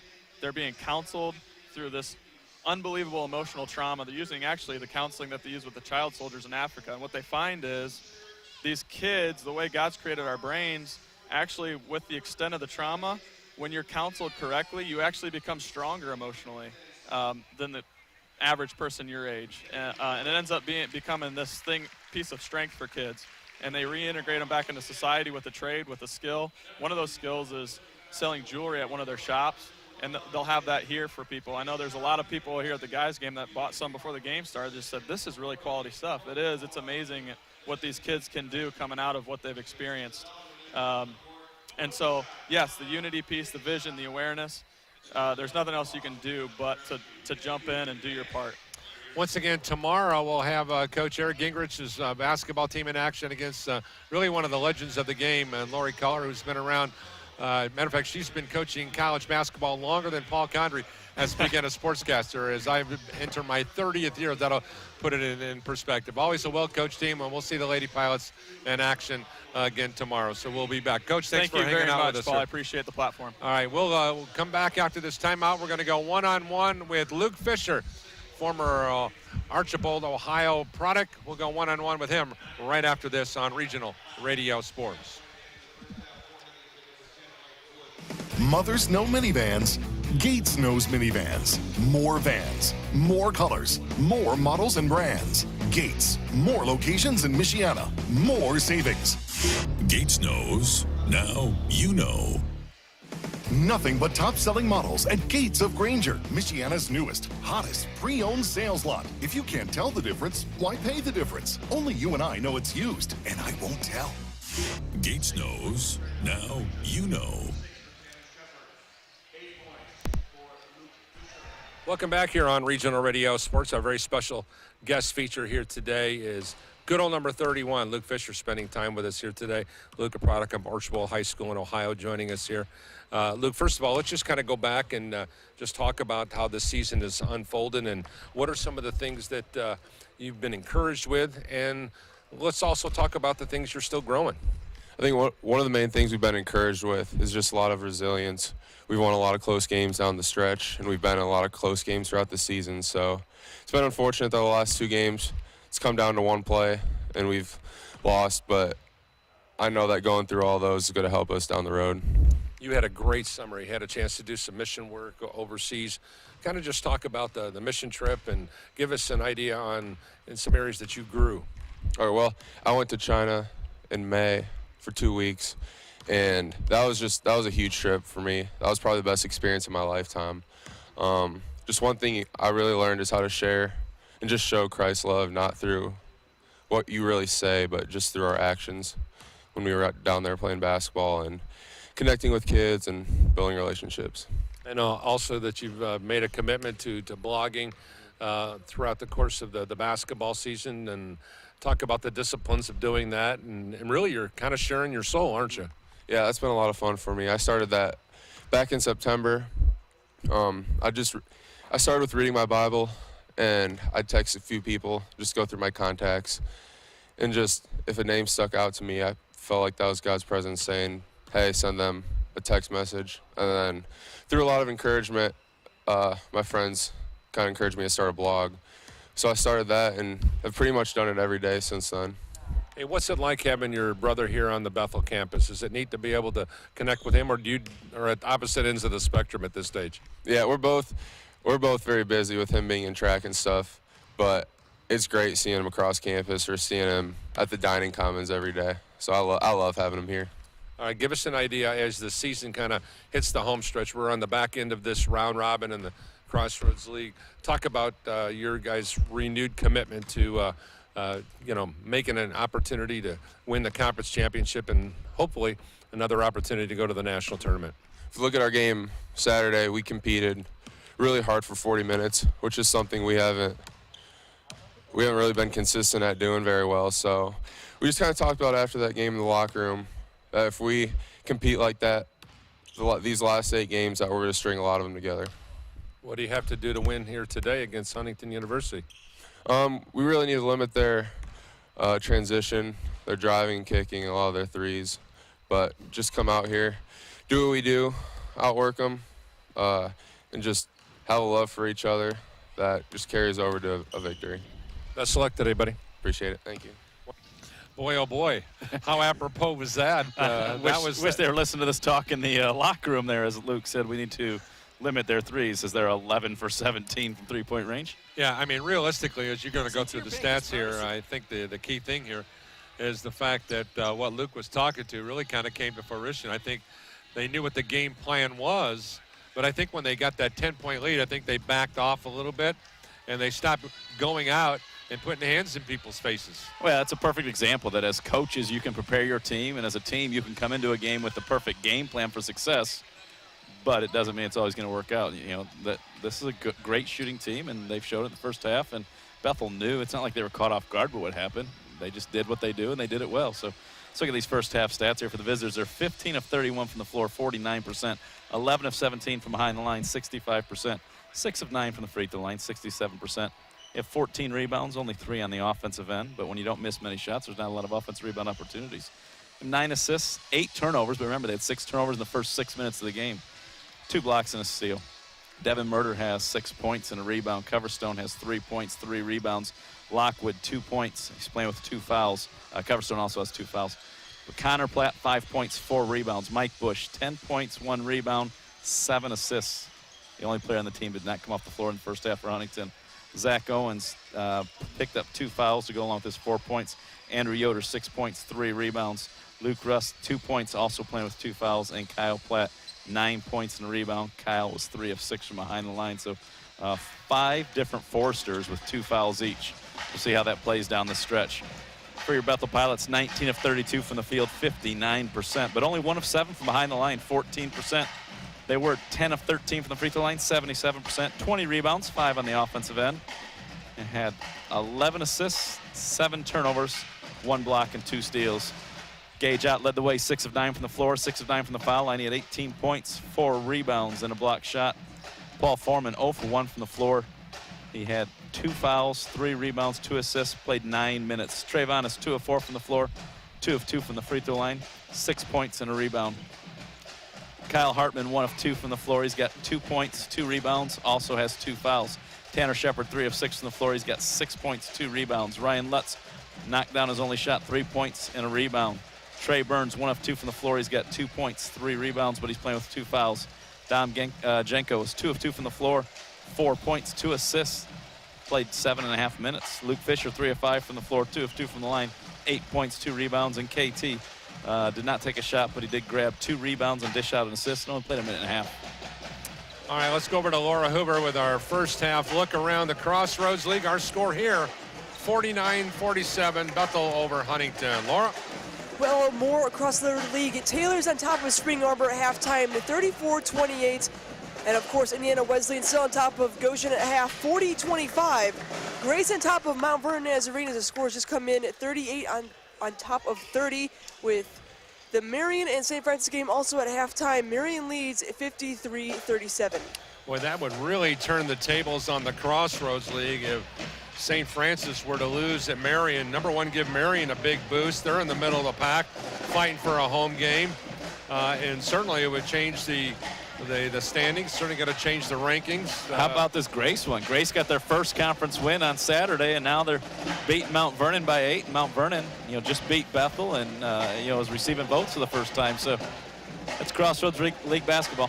And that's what it is. All right. Once again, we're glad you could join us here today. Our coverage of BC Hoops being presented in part by our friends at the Gates Automotive Group. When everybody else has their hand out for a sweet refund check, Gates Automotive says, we don't need no stinking refund check. Just 5 measly bucks gets you driving. Buy a Toyota RAV4 or a Chevy Equinox for $199 a month. Also, you can choose from a Toyota Camry or a Chevy Cruze from just $189. Always over 1,000 used, 500 new. Just a $5 makes you the driver at Gates Shop. Once again, check the 5 locations in Mishawaka. GatesAutomotive.com. Selection, price, trust. Over here to Coach for some analysis. Well, 5 Foresters with 2 fouls each. The Pilots are 1 of 7 from 3-point range, and Gage has 18 points. Pretty much a no-brainer. Get the ball inside, right? And no question about it in here. We're ready to get back to live play. In case you're just hopping along, Pilots decked her out on the white shorts and white jerseys, blue numbers trimmed in gray. They're moving from right to left on the screen that you're watching right now. Zone defense for the first time all night. Foresters decked out in the black shorts and black jerseys. Here is the ball tipped in by Gage Ott on the missed shot by Hartman. And the Pilots lead at 51-47 at the 19:37 mark. Every time we see a zone, Paul, I tell you, the hardest thing to do in a zone is box out, because there's no guarantee there's somebody in your zone, and you saw it right there. Hartman misses the layup, and Gage attacks for his 20th point. Here's Lockwood backing in on Foreman. Shot up the rim, no good. Here's Tanner Shepard moving from right to left. Puts on the brakes, left wing, and a whistle on Trevor Lockwood, the 6'8", 230-pound senior from McCutcheon. Yeah, we saw that first possession in the first half. Lockwood picked up a foul. That's going to be his 3rd foul, trying to bang on Gage. And so Coach Blott's going to leave him out there. Like I say, you go right back at him, see if you can get that 4th foul on him. Hartman to inbound the ball to the left of the lane. Huntington decked out in the black shorts, black jerseys. Huntington written in italics on the front in white as the ball's out here on the perimeter. Here now to Tanner Shepard around a screen. Tanner on the dribble. Shoots from the near side, ball deflected out, and on the perimeter, tracked down by the Foresters. Mason Coverstone on the floor for Huntington. They're going to have Michael Bush along with Coverstone, Bush, Connor Platt. And also, here's a nice power move inside, but a shot by Lockwood goes off the rim, no good. Here is Hartman diving across the lane. Flares out here to the near corner. Wrap around to the low post now to Big Paul Foreman. Now to Hartman. Shot on the way. No. Tipped up and rebound Lockwood. Up court quickly on a breakout. Here's Coverstone. Throwing it inside. Here on the release into the deep left corner. On the dribble drive, and here's Foreman picking up another foul. That's foul number 3 on Paul. Hand check there. Bad matchup against Connor Platt. Good recognition by Connor to attack the basket, not settle for a 3. Devin Murder and Fisher comes into the ballgame, and Foreman will check out. Paul just a lot more athletic against this kind of group. He was perfect again in the St. Francis game where he can bang bodies with bigger people, but in a much more smaller athletic dynamic. This is something that they have a better matchup. Here's a three-point bombing away by Coverstone. Good. 51-50, Pilots by 1 here at the 18-20 mark, second half. Coverstone with his second triple tonight. He's got 6 points. Tanner Shepard goes over here, now to Hartman. Hartman looking, goes into the corner to Fisher. Luke for 3, way off the mark. A rebound ripped out of there by Devin Murder. Now to Bush on the far side. He hits the trailer. Murder. Now comes back to Bush at the top now. Bush goes over here on the right side, now here to Connor Platt. Jab steps around a screen, shot on the way, good. Just like that, Foresters continue the hot shooting from downtown. They lead at 53-51. 13 of 19 from three-point range tonight, over 65%. Here's the ball into the deep left corner now. Covington goes inside to Gage. Gage fakes it, it's stripped away, and he is fouled inside. They gonna call that on Lockwood, or are they gonna get Murder on the reach down? And it's going to be on Lockwood. And that's going to be his 4th foul. So Lockwood, his 4th. Mark that down if you're scoring at home. That comes at the 17:37 mark. Not calling it a shooting foul, interesting enough. And Hartman inbounds the ball here, now to Shepard on the near corner. Tanner on the dribble, bounce pass to Luke Fisher, and he scores the easy layup to tie up the ballgame at 53-all. Great recognition, nice bounce pass, threading the needle there, and the Pilots have got to pound the ball inside, quit settling for 3s. There's the ball on the far wing now here to Connor Platt. Platt hands it off now to Bush. Foul line extended left. Bush on the dribble. Shovels it into the deep right corner. 3-point shot on the way. Good again for Kyle Platt. 56-53. When will they miss? That's the question. Well, when will the Pilots adjust and start letting Bush shoot the 2-pointer and quit giving up the 3-pointer at this point, right? Quit helping off your man. Trayvon Covington, long shot from the corner, no good. And here come the Foresters in transition, leading by 3. Bush on the dribble. Kicks out into the corner to Connor Platt. Platt on the dribble drive, right-handed, good.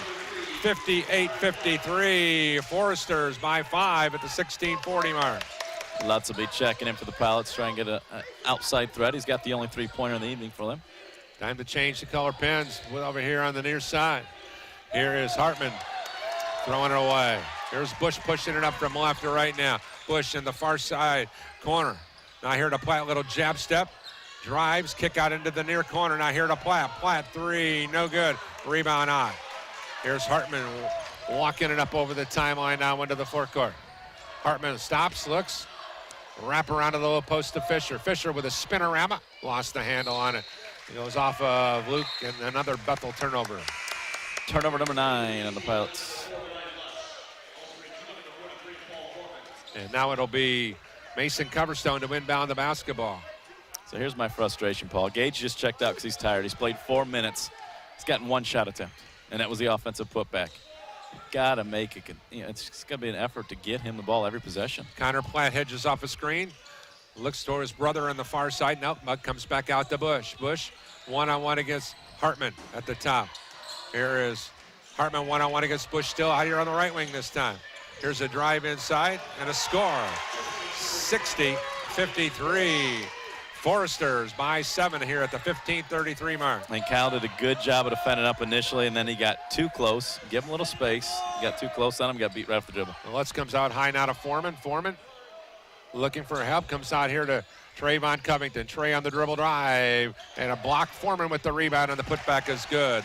60-53, that ended a long Bethel drought. That's Paul's first 2 points of the evening there. With the basketball here now at the top, Bush knifes through traffic, comes out here to the right side now to Platt, his jump shot from 17, good. 55, excuse me. Connor Platt now with 12 points on the evening. His team is shooting 53% from the floor tonight. Here at top now, Hartman goes to the right side, now to Lutz, inside of the low post to Foreman. He bangs in, missed the shot, the rebound, Coverstone. And now here's the ball over to the timeline, now to Bush. Bush looks for help, goes to the dribble to the far side where he hands it off to the top, now to Connor Platt. Platt around a high side screen, stops, goes back to his brother Kyle. Kyle on the drive down the lane, and a foul called on Fisher. Good recognition there. I thought Platt was going to shoot the three the way he shot the ball tonight, the way his team shot the ball, but he decided to attack the basket. Luke had an option if he was trying to block the shot or take the charge. He went for the block shot, and he's going to pick up the foul. 14:23 to go. Second half, media timeout. Foresters come out ripping and roaring, picking up where they left off. They lead by 7. We'll be back with more college buckets right after this on Regional Radio Sports.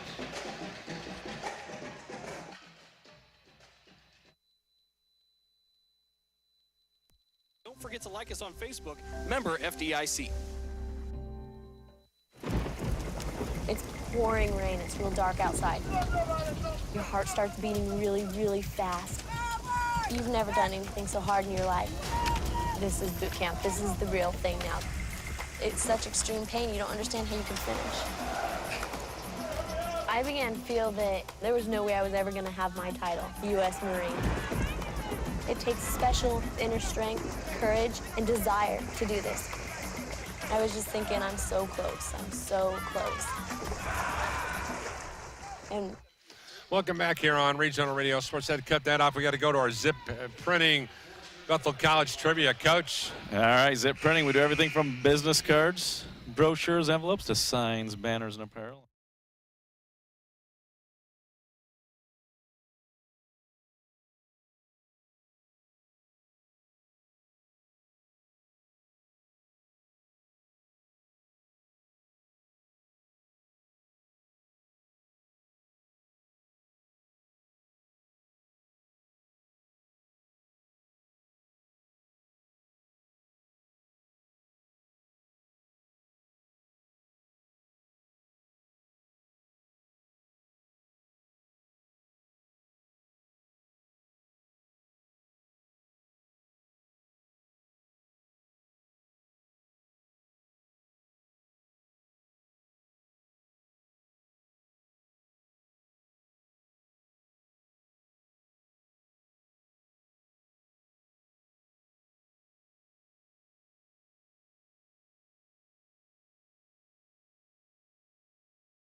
Fisher was so to walk right past the tape, you know, and he was all frustrated with me. How do we get to January and we don't have tape on the floor? Well, if you're not going to enforce it, don't waste your time coming out and putting it on the floor, right? 66-57. Got a great point. And over the timeline now, here is Lutz. Lutz on the right wing, guarded by Bush. Comes around a screen. He's hit, and that'll be a foul on. Oh, they're going to call an illegal screen on Gage. No, they're calling it on Lutz. They're calling that on Lutz. That's going to be Lutz's third foul. Brian Miller wasn't sure what to announce because he couldn't believe it was called on Lutz. So that's 3 fouls on Ryan. Connor Platt here on the near side wing. Comes over here to Mike Bush. Mike Bush around the screen. Mike Bush leans in on Gage and got Gage in the air. And he'll pick up 2 free throws coming his way. Gage bit it, hook, line, and sinker.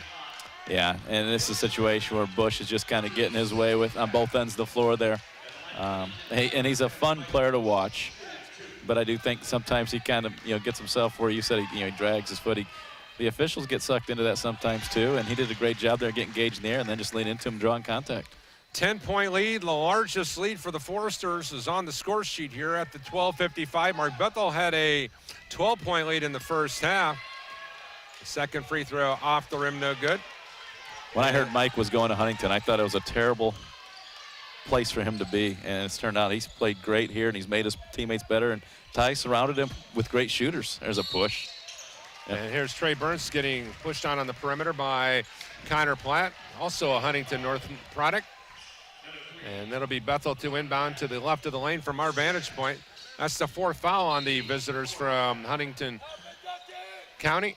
Here's Foreman with a drive, spins inside, knocked away, but Gage picks up the loose change, and he scores the basket.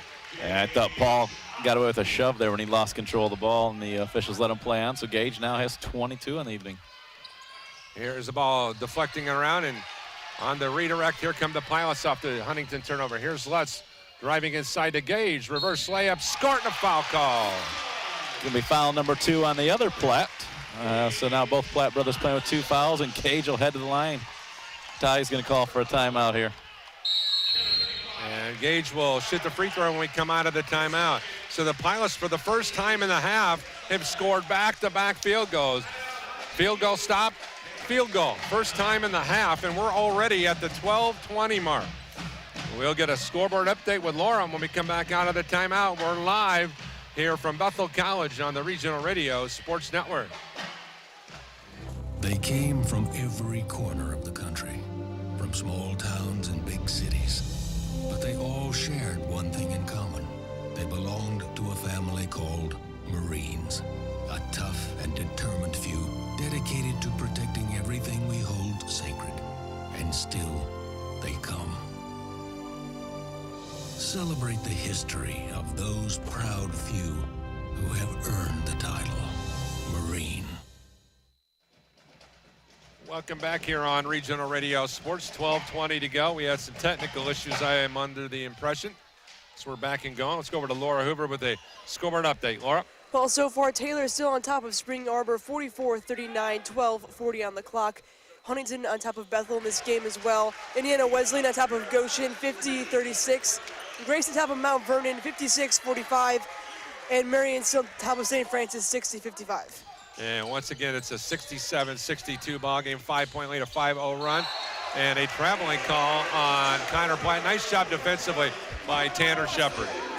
Turnover number 10. Both teams sitting at 10 turnovers. So 2 stops in a row for the Pilots. Let's see if they can get their offense on track now. Here is Lutz on the near wing, goes to Tanner Shepard. Tanner skips out here to the far wing to Lutz inside the low post, and the ball's thrown away. That has been the problem, with the exception of that 4-minute period to start the game where the Pilots cannot put any kind of run together because it's either a turnover. Yeah, just be patient right there. Let Gage get set. He's going to be open. There's no reason to lead him anywhere. Just let him, Platt can't defend him down there. Yeah, Zach Owens with the ball now. Shovels it over here to Platt. He traveled, no call. Kyle Platt backing in on Gage, double team. Back out here to the far corner. Now to Bush. Bush on the dribble. Looking for help. 9 on the shot clock. Bush. One-on-one against Lutz. Driving, shooting, scoring a layup of all things. 69-62. Ran the shot clock down and split the defense and had his way with the easy finish there at the rack. Lutz here on the near side wing. Hey. There we go. He's got to reward himself. He put that tape down here at halftime. 69-62, so at the 11-19 mark. We'll mark that one in our sheet. And don't forget If about they had had that in the first half, we'd have had that warning long ago. And once again, keep in mind that on Thursday night, join us for the Coach's Box. Good lead. On 91.1 FM. And one. Here's Paul Foreman to the goal, and he scores, making it 69-64. And with 11:07 to go in regulation. They're not going to count the basket. They're going to say it was on the floor. Coverstone picks up his third. Scratch that out of the score sheet then. And Lutz to inbound to the right of the lane. Goes now to Tanner Shepard. Tanner backs it out into the deep right corner, and now will engage. He'll step back, looks, wrap around to Foreman. Foreman inside. There he'll score. There's the and one. There's the 1-and-1. Well, I guess I could have left that on the score sheet, Coach. 69-64. So instead of Paul at the 11:05 mark, it's Paul at the 10:58 mark. Yeah, so we've talked about the Huntington three-point shooting. On the other end, Bethel's 1 of 10 from three-point range. The Pilots 24 of 36 from two-point range tonight. Get the ball inside and attack the basket. 69-64 Foresters. Foreman with the high arching free throw is good. And it's now a 69-65 ball game with 10:56 to go. Here's Bush over the timeline now into the forecourt at the top. Bounce pass to the right side now here to Platt, and Tanner Shepard guilty of the foul. Tanner's first. That was Coverstone's fourth foul as he headed to the bench. And now Carter Platt will go to the line where he'll shoot one in bonus. The 6'2", 185-pound sophomore averages 12.5, 3.5 rebounds, 2 assists per ball game. Gonna be a free throw fest down the stretch here with both teams now in the bonus with 10:47 to play. The right-hander shoots, scores, making it 70-65. How about this stat line for Connor tonight? 5 of 6 from the floor, 2 of 3 from three-point range, 4 of 4 from the foul line, 16 points, 4 rebounds. Saw his legendary grandfather here in the building tonight up here. And one more free throw by his grandson is on the way, good. 71-65. And over the timeline now is Kyle Hartman for Bethel. Careful. Hartman stops left elbow inside to Gage. Right-handed hook, no good. Rebound. Gage got it back. And then we got a jump ball. Alternating possession favors Huntington University. It's a good look for Gage. You had Gage and Burns fighting over the rebound there. And Michael Bush got in there. Scrappy player, not afraid to mix it up. We've seen that all night. He hasn't been afraid to go in there and talk to the bigs or bang with bigs. You know, something I don't see is I don't see assistant coach Mark Green. Here's a long three-point shot by Bush on the way, good. 74-65, the lead is ballooned back to 9 in a 5-0 run here. 15 of 22 from three-point range tonight for the Foresters. Back out here to the top. Tanner Shepard goes to Hartman. Hartman looking. Goes to the free throw line of Foreman. Back to Hartman. Hartman, bounce pass inside. He throws it away. And Kyle telegraphed that one. And Platt did a great job coming on the defense. We need one of those little 8-0 runs by Trayvon Covington here. Here's the ball into the hands of Bush. Driving, kick out into the corner. 3 on the way. Off the rim, no good. Rebound. Ricochets out to Bush. Nice job by Zach Owens to keep the ball alive. Yeah, poor job by Trayvon. He didn't box out. No one's made him pay for it. Here's Bush with the drive. He shoots and he scores. 76-65, a 7-0 run. And now at 9:31 to go. Concern here at the home that Mike Lightfoot built. His club, 76-65 leader. We'll be back with more right after this brief timeout on Regional Radio Sports. There are those who dedicate themselves to a sense of honor, to a life of courage, and a commitment to something greater than themselves. They have always defended this nation and each other. They still do. The few, the proud, the Marines. Welcome back here on Regional Radio Sports. Time for that zip printing trivia question. Let's go over to here to Coach Mark Gardner. Coach. Oh, your guess was Jody? My guess was Jody Martinez. Tanya didn't give me a guess. The first men's basketball player inducted into the Bethel College Al Butler Hall of Fame, Jack Edison, class of 1967, was inducted in 1994. How about that Edison family and the success they're having over there at LaVille right now, huh? Couldn't happen to two better people than the two Edisons. And now to inbound the basketball here on the far sideline will be Kyle Hartman. Good to see Matt Schaus and Tyler Brown in the building over there. Two of my all-time favorite pilots. Speaking of all-time favorites in the Edisons, Jack's nephew, Michael's cousin, Caleb Haddon, played for me. And Huntington shoot the ball like Caleb shot when he played for me. He was a great three-point shooter. Hartman with the ball here in the corner. Stop ball reversal back to Gage at the left elbow. Gage, 14-footer, good. Inside, outside. Gage can shoot it off. 76-67. Gage doing his best to keep the Pilots in this 27 points, but you're trading twos for threes, it seems like, every possession. Here's Bush ball stolen away by Gage Ott. Here's the ball in the hands of Trayvon Covington, and Hartman threw it away again. The Pilots passing has left a lot to be desired here in many, many ways. Yeah, Kyle with more turnovers tonight than he's had all game. Points in the paint right now. Pilots leading 32-12. As Hartman to inbound the ball.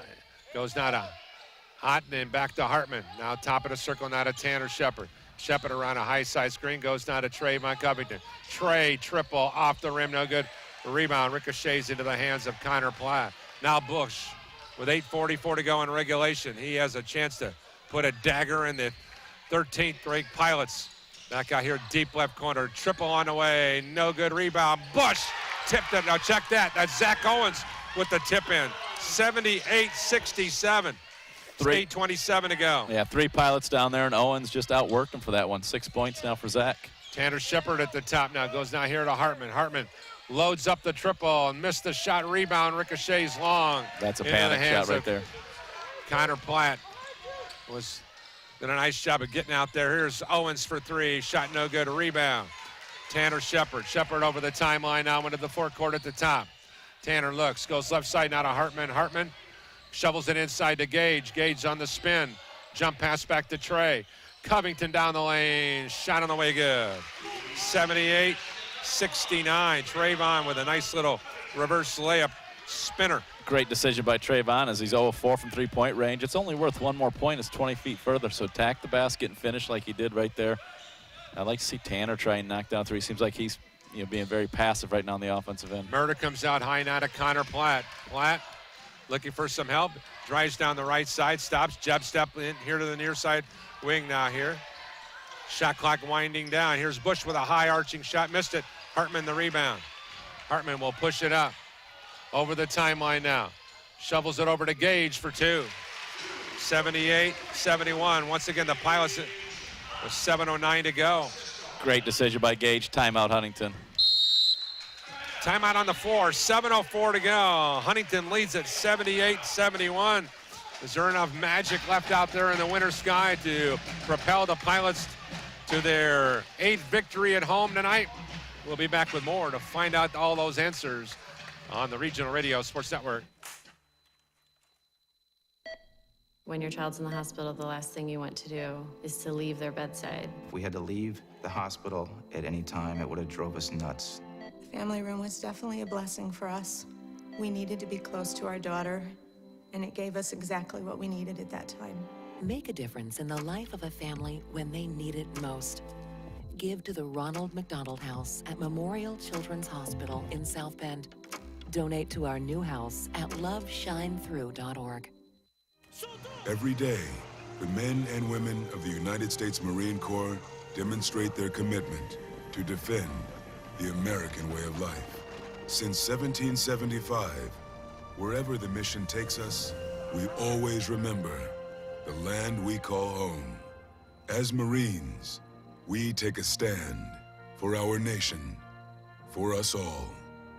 The few, the proud, the Marines.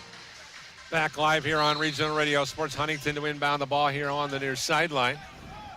7 minutes to go in regulation. Huntington, a 78-71 leader. Zach Owens swings the right side now here to Platt inside of the low post. He'll tap it in here to the big man. Everston shot on the way, no good. Gage out the rebound on the Lockwood miss. Here's Lutz with the ball now. Flares to the right wing. Back out to Trey Burns, down to Tanner Shepard. Tanner jab step fakes, shot high arching shot, scores it. 78-73. Pilots within 5 as Pilots in the 6-0 run. Plenty of time to come back. 6.5 minutes is a lot of time, but they've got to keep working on this and get stops. Here's Bush with the ball on the drive. Kick back out here to the top, now to Murder. Murder around a high side screen. Flaring out now here is the diminutive Bush. Back over here to the right side, jump shot no good by Murder, and a whistle inside called against Paul Foreman. It's an unnecessary foul by Paul. It's going to be his 4th foul. It's going to send him to the bench. More importantly, instead of going the other way and trying to cut into this 5-point lead, you send your opponent to the foul line, trying to add to this 5-point lead. Lockwood, a 52% free throw shooter. It's the only good thing that came out of that possession. As Fisher checks in and Foreman will grab some pine. As Zach Owens checks out of the ballgame and back in is Mason Coverstone, the 6'6 junior from Columbia City. Number 32, spins, eyes, flies, knocks down the free throw. You know it's your night when your 52% free throw shooter knocks down a key free throw in the waning moments of the ballgame. Remember, the Pilots had 13 free throw attempts in the first half, only 2 in the second half. Second free throw, no good, but the ball ricochets into the hands of Trey Burns. Here comes Bethel, a 6-point trailer now. Lutz with only 1 shot attempt on the evening. There's the ball in the hands of Trey Burns inside now to Shepard, back to Trey Burns. Trey, triple, no good, rebound, a foul called on who? Gonna call that for an undercut there, I believe. Yeah, they're gonna get Murder with the undercut. That's gonna send Tanner to the Tanner line. Shepard going to the line here with 5:54 to go in regulation. Tanner on the year, a 75% free throw shooter. Huntington staff saying it was a box out, and they're absolutely right. I don't like that call anymore. I'm all about protecting players, but Murder's boxing out. Tanner jumps over his back, and he gets rewarded 2 free throws. And one more free throw coming for Tanner Shepard. He can close the gap here to 4 if he converts the free toss, and he does so. It's now a 79-75 Huntington lead. Just moments ago, the Foresters had the Pilots on the ropes with an 11-point lead. Here's Bush, deep right corner pass here to Coverstone, and then back to Bush at the top. Michael Bush, John Adams High School in South Bend at the top. Comes into the ball game, number 1 in the country in assist. There's a shot inside and a foul call once again. Pilots in poor position defensively. Lutz is going to pick up his 4th foul there. So with 5 minutes and 29 seconds to go. Bush will head to the line. He's 4 of 6 from the line tonight. Number 10. Also number 1 assist per ball game. As he converts it, making it a 5-point Huntington advantage. I mentioned this earlier in the ball game. Certainly worth mentioning now. Pilots trying to avoid their first 3-game Crossroads League losing streak since 2013 and 2014. And with a pair of free throws at 81-75. Bush with 22 points, 9 assists on the evening. Here's Lutz, far side wing, launches the triple. Bingo! He's 2 of 2 from the floor tonight, Paul. He's got to shoot the ball more. 6 points to go along with those 4 fouls. So 4-point, check that 3-point ball game now. Here is the ball in the hands of Bush, driving down the lane, shot on the way good. 83-78. Michael Bush has put his club on his back. 5 minutes to go. Lutz, far side wing, now goes to Hartman. Hartman looking for some help. Goes back out to Tanner Shepard. Tanner Shepard at the top. Tanner on the drive, ball reversal, shovels it to Luke, missed a wide open layup. And the rebound, Lockwood. It's a great pass right there. Great play by Tanner, and Luke just couldn't finish. They've got to play through it now. They got to get a stop and recover here. Here's the ball into the hands of Bush. Step back, jump shot, 16, good. 85-78. Michael Bush has scored the last 3 times he's touched the ball. Here's Tanner Shepard, lob pass into Gage. Gage comes back out here to Hartman on the near wing. Hartman on the dribble, goes inside here to Gage. Gage driving, shooting, scoring, and no foul call, making it 85-80. 4:05 to go. Could have called a foul on either player there as Gage banged on Lockwood to get to the basket, and then he got hammered on the shot attempt. Here's Michael Bush around a screen, runs into his own man, Mason Coverstone, and Bush one-on-one against Hartman, goes to the far side, now to Coverstone, back to Bush. Bush out here in between the rings, 10 seconds on the shot clock, 3:47 on the game clock. Bush shovels it inside now, while deflected off the hands of Trevor Lockwood, and it'll be BC basketball. They're an 85-80 trailer. Paul, this team's blessed with all kinds of shooters, but there's only one player that makes things happen from my standpoint. It all comes off Michael Bush, and I would love to see when Bush makes that initial pass, see Hartman just get in his face in complete denial, make him play 4-on-4 basketball, make somebody else make a play on this end. Shepard with the ball on the near side wing, comes over here to the right side now to Lutz. Lutz around the screen, shovels it back to the far side to Fisher, inside to Gage.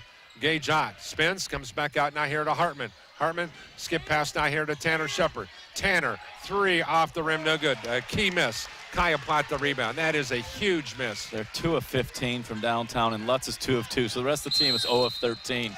Should only be one person shooting threes right now. Timeout on the floor. 3:11 to go in regulation. Huntington, an 85-80 leader. We'll be back with more of College Buckets live from Mike Lightfoot Court on the Regional Radio Sports Network. Whatever you want to grow, Teachers Credit Union is ready to help. Visit a branch or tcunet.com today. Teachers Credit Union, financial solutions. Teachers Credit Union deposits are federally insured by the NCUA, and we are an equal housing opportunity. Welcome back here on Regional Radio Sports. Game reset time. Huntington 85, Bethel 80, 3:11 to go in regulation. 8 fouls have been whistled on the guests from Huntington County. 9 fouls on the team here from St. Joseph County. 4 timeouts for Ryan Lightfoot, 2 for Ty Platt. The alternating possession arrow favors the home team. Let's go over to Laura Hoover with a Crossroads League scoreboard update. Well, Taylor on top of Spring Arbor still at the 4:04 mark in the second half, 60-57. Indiana Wesleyan still on top of Goshen, 63-56 with 8:24 on the clock. And Grace still on top of Mount Vernon Nazarene, 72-55, 6:05 on the clock.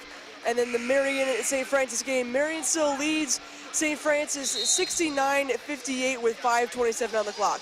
Oh my, if some of those games were to come to fruition, it will throw the Crossroads League into chaos. Yeah, how about Grace? 16-point leaders over Mount Vernon. They just picked up their first win of the year in the Crossroads League there Saturday. Connor Platt to inbound the ball here to Coverstone. And now you see Hartman defending like I'd like to see, but Bush got a push off there to come get the ball. With the basketball now here to Connor Platt, hands it off now here to Murder. Murder goes back into the corner now to Connor Platt. Back out to the top now here to Murder. 1-on-1 here against Bush. Here's Hartman. Shot clock winding down. Here is a drive inside, kick out. Shot on the way for 3, off the rim, no good. Rebound, laid up and in. Missed box out there by Tanner. Murder just beat him. Wanted it more. We saw it earlier with 87-80. Yep, with Owens just outworking 3 pilots for the ball. 2:36 to go. Here's Hartman at the top of the ring now. Inside to Gage, and Gage is hammered on the floor. It's going to be foul number 3 on... Hot on the, we'll go to the line here. Kyle Platt picking up that one. Trayvon Covington getting ready to come into the ball game now. I believe Trey's coming in. The question is who he's coming in for. We're going to have 3 shooters on the floor. And your shooters are 2 for 30. 2 for 15 as a team. Lutz is 2 for 2. The rest of them, Trey's 0 for 4. Tanner's 0 for 4. Free throw by Ott on the way. No good. Gage, one more opportunity. As here is Gage to try to make it a 2-possession ball game. The right-hander from LaPorte is able to score 1 of 2. It's now an 87-81 game. Gage with 37 points, 8 rebounds tonight. Ball into the 32 points. Bush with the basketball out here in between the rings. Guarded by Lutz. Ball Good read. Stolen by Tanner Shepard. Tanner with a drive, and he is fouled. So with 2 minutes and 13 seconds to go in regulation, Tanner anticipating the pass like a good, strong safety would. Stepped in front of the would-be receiver with the interception, and he tried to take it back for a pick six. In this case, it's going to be 2 freebies for number 24. Connor Platt picking up his 3rd foul to go along with his brother Kyle. Paul Foreman will check in after the Shepherd free throws. That's free throw is good, make it 87-82. One more for Tanner. It's a big defensive play right there by Tanner. He struggled tonight, gotten beat a couple times off the dribble, got beat on that last offensive rebound, and came back there and made a big play for his team. Now if he can knock down the 2nd free throw. The left-hander is good again. Boy. 87-83, 4-point ball game. 2:12 to go in regulation. Michael Bush of Huntington University with a basketball here. Flaring to the far wing, topping circle pass now to Kyle Platt. Platt waiting for a cutter, hands it off to his baby brother Connor here. Here's the ball in the hands of Michael Bush, guarded by Lutz out here. 8 on the shot clock. Here is Bush flaring, leaning, shooting, scoring. 89-83. If you watch his waistline, he's going nowhere. Here's Lutz, wrap around to Foreman. Foreman fakes, shoots, scores from the block. 89-85, 4-point game with 1:32 to go in regulation. We have a timeout on the floor. Pilots, Foresters, and a slugfest live from Mike Lightfoot Court. Don't touch that dial. The men and women of the United States Marine Corps demonstrate their commitment to defend the American way of life. Since 1775, we have served our nation as a force in readiness. From combat operations to humanitarian assistance in every corner of the world. No matter where the mission takes us today, or wherever our country needs us tomorrow, we always remember the land we call home. As Marines, we take a stand for each other, for our nation, for us all.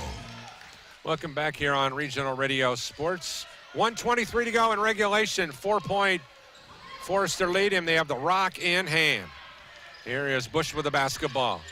Hesitates, drives, and he is shoved off the ball. And now he's going to go to the line, fouled on Lutz. And with 1:14 to go, it's free throw time for Michael Bush. Hartman coming into the ball game now. That's Lutz's 5th foul, so he'll check out. And Bush is a great player. He makes his teammates better. He can score all over the place. The one problem I have, though, is when he scored tonight, he's been jawing at Gage. He was flexing to the crowd after the last one. And just let your game talk. He's an incredible basketball player, but that other stuff takes away from that sometimes. 90-85 as the free throw is good. 2nd free throw good again. 91-85. Now, if you're the Pilots, the only guy that's knocked down a 3-pointer all night is no longer on the floor, so somebody's going to have to step up and hit a shot. Here's a screen and roll. Gage to the goal for 2. 91-87. And a timeout, Ryan Lightfoot, with 1:04 to go. Don't touch that dial. Gage has had a monster game, Coach. Oh, just 13 of 17 from the floor, 8 of 12 from the line, 34 points, 9 rebounds. Of course, his career high coming into the game, he had a 34-point effort earlier in the year. So it's been feast or famine with Gage. He had a game where he had 2, and you look up and down the line, it's just been, you never know which Gage is going to show up. No, that's the problem, is that, we talked at the start of this half. He only got 1 shot attempt in the first 4 minutes that he was on the floor. So he's playing great, but I don't feel like he's gotten enough touch. He only has 17 shots. I feel like there's been missed opportunities multiple times tonight. And then, like you said, there's other games where he's only taken 1 or 2 shots and a half. So, all right. So the other thing that we talked about time and time again is, do you put him at the line and you make him beat you? Here's the ball spinning free, and Hartman with a foul. Here is a foul on Bush as they caught him at a double team. It's a good foul, though, because he's sending Cal Hartman to the line. Fortunate, because they had Gage out for the easy dunk there. Michael tried to dribble through the triple team. It's Bush's 3rd foul. 1 minute to go in regulation. Hartman goes to the line. shooting double bonus. You have the worst free throw shooter in the program. And he knocks it down. How about that, huh? 47% coming into the game. 91-88. And one more opportunity for Kyle. The former Forester missed the second free throw. Rebound deflected into the hands of Kyle Platt, so he was 1 of 2. And it's a 3-point ball game. See, and I don't like the idea of letting them dribble us down to a one-possession game. I like it run and jump, make something happen, but they're going to defend this and play it out. Here's Bush with the ball, guarded by Hartman on the perimeter right in front of our vantage point. Kyle Platt's a 50% foul shooter. Foul him off the ball. Here's the ball out here as Foreman is going to try to stop him. And then here is Bush. Oh my. No. Bush lost the ball out of bounds, and they're going to give it to Huntington. That's a terrible call. Yeah, lost the ball out of bounds and shoved Gage in the process, and nobody helped him out here. 2 seconds to go on the shot clock. It's unbelievable that they can't see that the ball went off him, but somehow they can see the entire bench. Bethel bench is standing up behind him. To inbound the ball will be Murder. Into the corner, shot is no good. Rebound, Trayvon Covington on the breakout. Trey, far side wing, looking for help. Lobs it inside to Gage. Go Gage to work. Spins, shoots with the left hand, missed it. Rebound ripped out of there by Kyle Platt. And then you had your man inside that you wanted with a shot. And a timeout on the floor by Bethel College. 91-88 with 19 seconds to go in regulation. BC with the timeout. We'll be back with more of College Buckets and a game reset right after this on Regional Radio Sports. To be able to just get my son to St. Jude and not think about how we will pay for it, it just takes so much weight off of my family. St. Jude allowed me to focus on being a mom to Bryce. And sometimes I'm just in awe of the impact St. Jude has, not only on this community, but the world. St. Jude Children's Research Hospital. Finding cures, saving children. Learn more at stjude.org. When everybody has their hand out for your sweet refund check, Gage Chevy World says, we don't need no stinking refund check. $5 measly gets you a Chevy Cruze for just $189 a month. Just a $5 makes you a driver at the Gates Chevy World. Once again, thanks again to our longtime friends at the Gates Automotive Group. Chevrolet, Toyota, 1,000 used. Selection, price, trust. It must be true. Gates in Michiana for nearly 100 years. 19 ticks of the second half clock remain. 91-88. Both teams with 10 fouls. 1 timeout for Ryan Lightfoot. Ty Plott has 2 timeouts remaining, and the alternating possession favors the Pilots as Bush goes 1 of 2. That's making it a 2-possession ball game. 92-88. Here's Hartman. Goes it inside now to Gage. Gage to the goal. He scores. 92-90. And a timeout for Ryan Lightfoot with 12.3 seconds to go. And a 1-possession ball game coming up here, Coach. I'm going to send it over to you because you've got the strategy here with 12.3 seconds to go for both gentlemen wearing. If I'm Bethel, I foul Kyle Platt before the ball's even inbounded. 50% foul shooter, the worst foul shooter on the floor. You don't let Michael Bush touch the ball here, even though he went 1 of 2 last time. I think you go out and you tell the official, that we're going to look to hold off the ball. Platt may be inbounding, if that's the case. And you can't pick and choose at that point then. Whoever catches it, you have to foul, try and stretch this game out. I do like the fact that they've gone to the rack for 2-pointers instead of settling for threes the way that they've shot the ball tonight. All right, let's give you an update on Crossroads League basketball. Laura, what do you got over there? It's been a crazy night here and elsewhere around the league. That it has Taylor University coming to a close here pretty quick against Spring Arbor. 72-66 is the score with Taylor on top. Indiana Wesleyan on top of Goshen with just a few minutes of play. 75-61 is the score. Grace on top of Mount Vernon Nazarene, 82-68. Wow. And Marion still on top of St. Francis, 75-67. Thank you very much, Laura. And here is Huntington to inbound the basketball. And a timeout timeout Huntington as they tried to get the ball in with 12.3 on the inbounds. Nice job by the Pilots to deny the inbounds. Now it's interesting.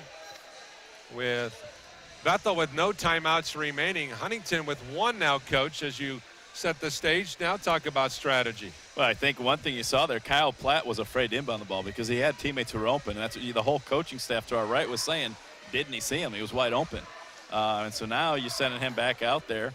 You wonder, is he going to force a pass? Because, they're telling him, hey, the guys were open. You got to get rid of the ball. You can't take a 5-second count, obviously. So Pilots may be able to pick up a turnover here and then go to the rack and score. Brings back memories of Boston Celtics back in the day, right? Was it Dennis Johnson? Yeah. Get to steal and score when you least expect it. So we'll see what they run here. Bird with the steal over to DJ, and he lays it up and in. Yeah, that's the legendary Johnny Most. That's the one. So inbound, he'll be Kyle Platt to the left of the lane, goes into the deep right corner now to Connor. And you have to foul. And Connor fouled immediately. Connor Platt, an 81% free throw shooter. And he'll go to the line here with 9.3 seconds to go. And big free throws here. And Pilots, in my opinion, they'll let too many seconds go off the clock on that one.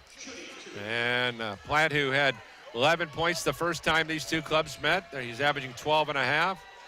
The right-hander from Huntington North. Free throw on the way, nothing but the bottom of the net. 93-90. And he'll have one more opportunity. This is the big one. This makes it a two-possession ballgame. Yeah, he's 6 of 6 from the free throw line tonight. He's got 17 points, 5 rebounds.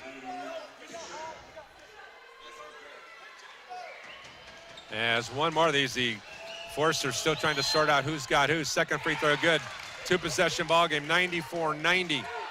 Here's Hartman over the timeline. Now here to Tanner Shepard. Finds Luke Fisher. Luke way off the mark on the tree.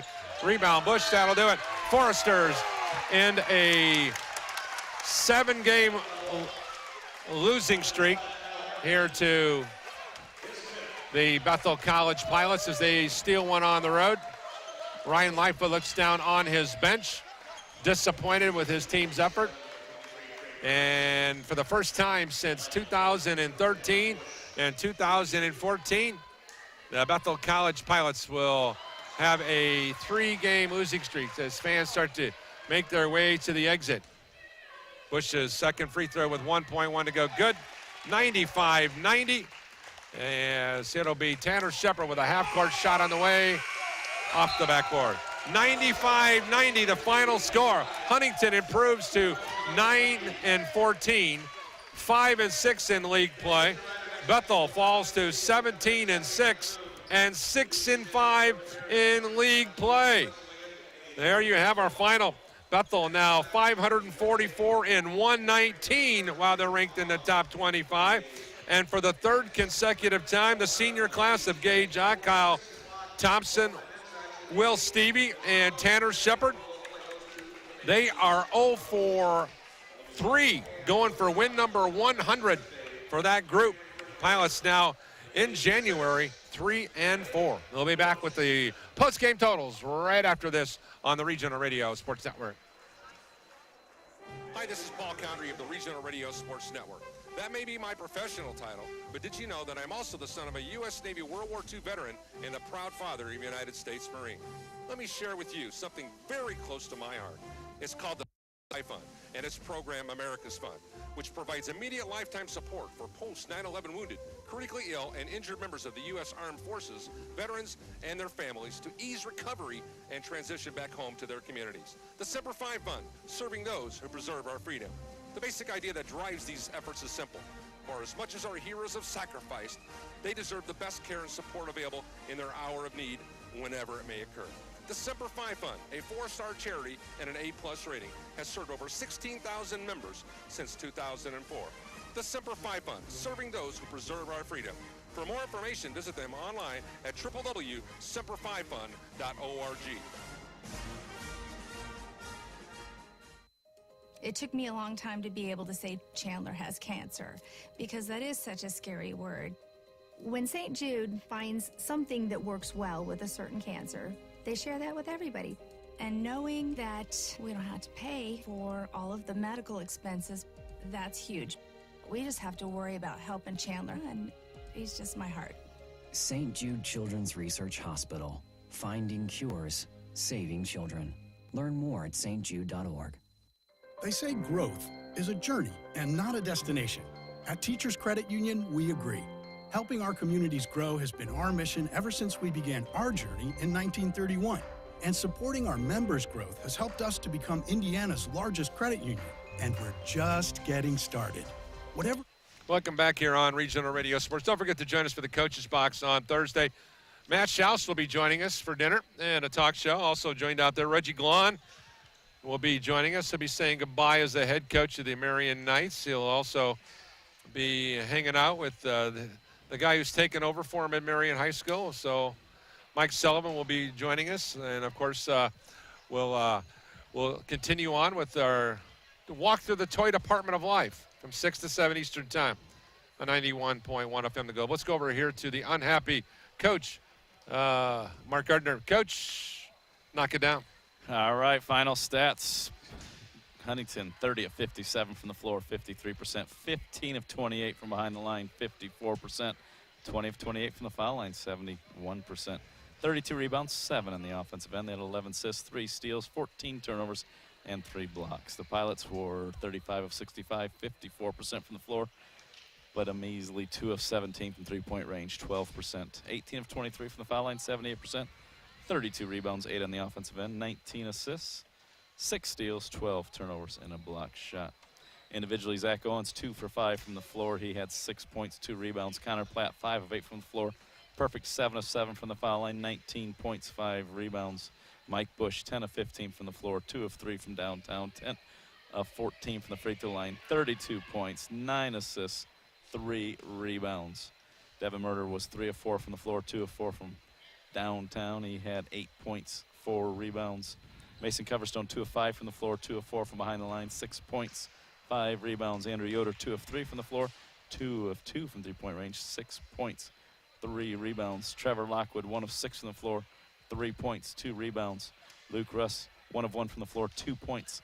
Kyle Platt, 4 of 9 from the floor. They were all from behind the line, 13 points, 6 rebounds. For the home team, the Pilots, Trayvon Covington, 3 of 8 from the field. He missed all 4 of his three-pointers, 2 of 2 from the line, 8 points, 2 rebounds. Ryan Lutz, 2 of 2, both three-point shots. He had 6 points, a rebound, and an assist. Kyle Hartman, 2 of 6 from the floor, 1 of 2 from the foul line. He had 5 points, 3 rebounds, 5 assists. Trey Burns, 1 of 3 from the floor. He missed both of his three-pointers. He had 2 points, 5 rebounds. Tanner Shepard, 4 of 11 from the floor. He missed all 5 three-point shots, 12 points, 5 rebounds.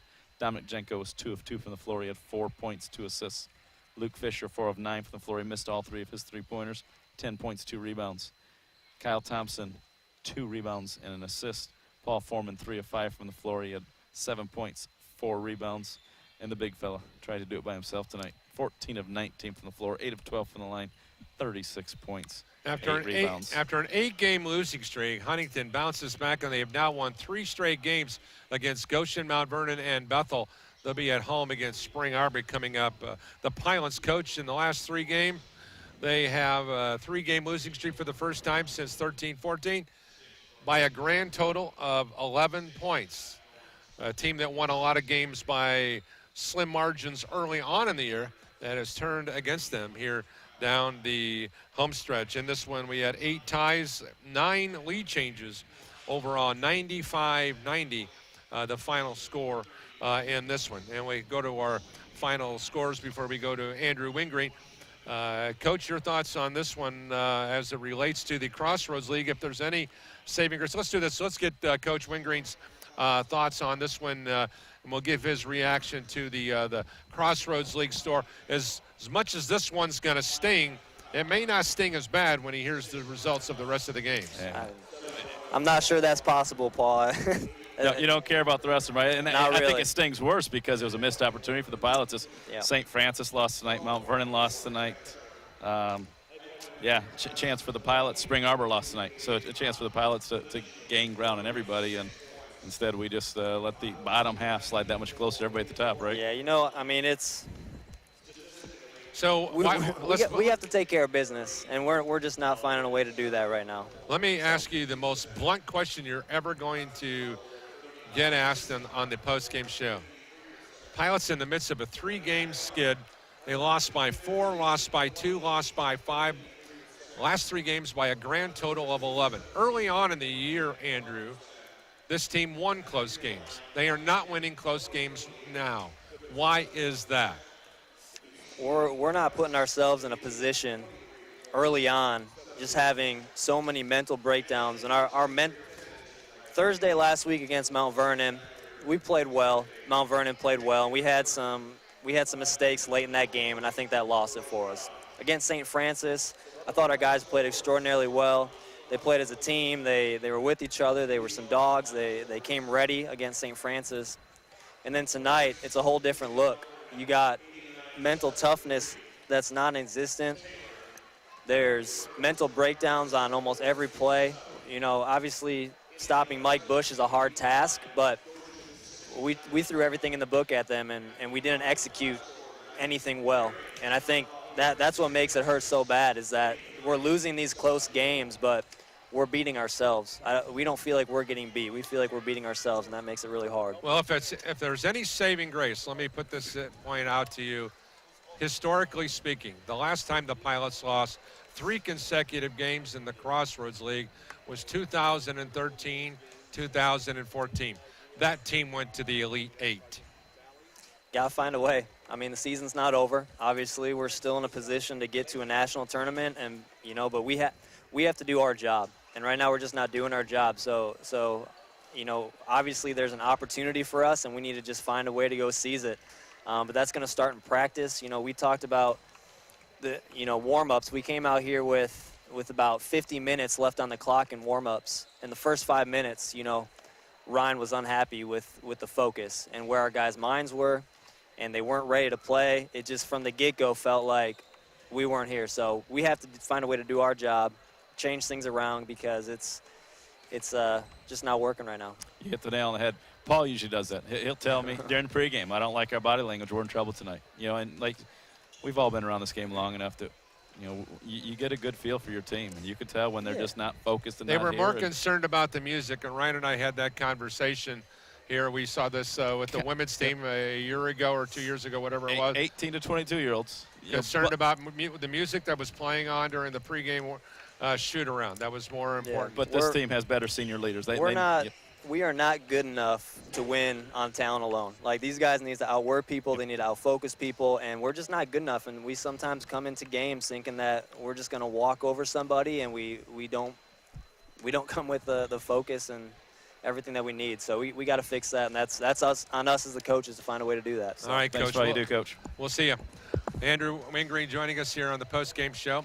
Some final thoughts from you and Laura. Yeah, so I'll piggyback on what Coach has said. I don't know that these players realize the bullseye that they have on them.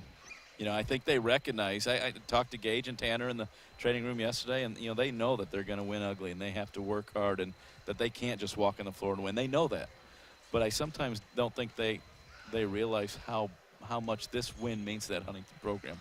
For as bad as it stinks. It's a signature win of the year. Absolutely, and for alumni and everybody. And we saw what we saw at Goshen. Look what happened after Goshen won the game. They were up in the crowd. I mean, the coach is running around like Jimmy Valvano and the guy. Vernon. I mean, it was crazy. I mean, and that's what you're getting. And it's the same situation when somebody beats the New England Patriots. You don't tell me the Philadelphia Eagles, if they beat the Patriots in the Super Bowl, it's going to be no different than what we saw twice this year already. And nobody's. And Mount Vernon, same situation. Yeah, you look at Duke. When Duke went on that losing streak, when Coach K had a surgery and was out, nobody cared that Coach K wasn't there. Nobody cared if you guys are suspended. That we beat Duke. That's all that matters. It's just that's the way it is. And so when you wear that Bethel jersey, teams going to get you to their best games. Oh, absolutely. They're A game. Yeah. So that's the thing that these guys have to realize is that nobody cares. They're 6-5. They're still Bethel College, and it's tough to win here historically. And teams will take it anytime they can get it. Third loss here at home now for the Pilots. Laura, you got a final thought on the game based upon those Crossroads League scores. It certainly is going to make everything interesting. It really is. I was taking a look at some of the scores a little more in depth, and around the Crossroads League, it looked like everyone was pretty much off their game except for St. Francis and the Marion game, where Marion just absolutely dominated St. Francis at the end of the game. But beyond that, Marion, St. Francis, Indiana Wesleyan looked pretty good overall, even based off of the scores. So yeah, you got St. Francis and Iowa at 9-2 and 8-3, but then you got a 4-team tie at 6-5. And we just talked about there's always that debate: do 4 or 5 Crossroads League teams make that make the tournament? Right now, Spring Arbor, Bethel, Mount Vernon, Marion are in positions 3, 4, 5, and 6. Yeah, it's not a good place to be. And then Huntington, with this win, is only 1 game out of that mess. So you go from a chance to be in 3rd place to right now you're on the road playing a postseason game. The Pilots are used to hosting those postseason tournament games, and so they've got to right the ship. And Coach Wingreen, it's on the coaches because we put things on our own shoulders, but ultimately these young men need to step up and take care of business and make better decisions on the floor. All right, that's going to do it for the broadcast here today. Once again, quick reminder, we'll be with you tomorrow right here, same broadcast time, same broadcast station as the Huntington women will be in town to take on the Lady Pilots. Stay tuned for all the details. Same broadcast team will be with you. And, of course, on Saturday, Double Dip will be on the road at the Lucky Arena. And Marion, home of Indiana Wesleyan, as the Lady Pilots and the Pilots take on Indiana Wesleyan. That's going to do it. A special thanks to our team back behind yours truly, Tiny Condor, Andrew Bowen, and everyone else up there. And also special thanks to Laura and for Coach Carter. Thanks to our coaches for spending time with us throughout the course of the broadcast. Once again, final score here. Huntington upsets Bethel 95-92 and a 7-game winning streak losing streak against the Pilots. Pilots now fall to 17-6, 6-5 in the league. Huntington jumps to 9-14 and 5-6 in league play. For all of us at Regional Radio Sports, I'm Paul Condry. God bless you all. Semper Fidelis. Good night, everyone.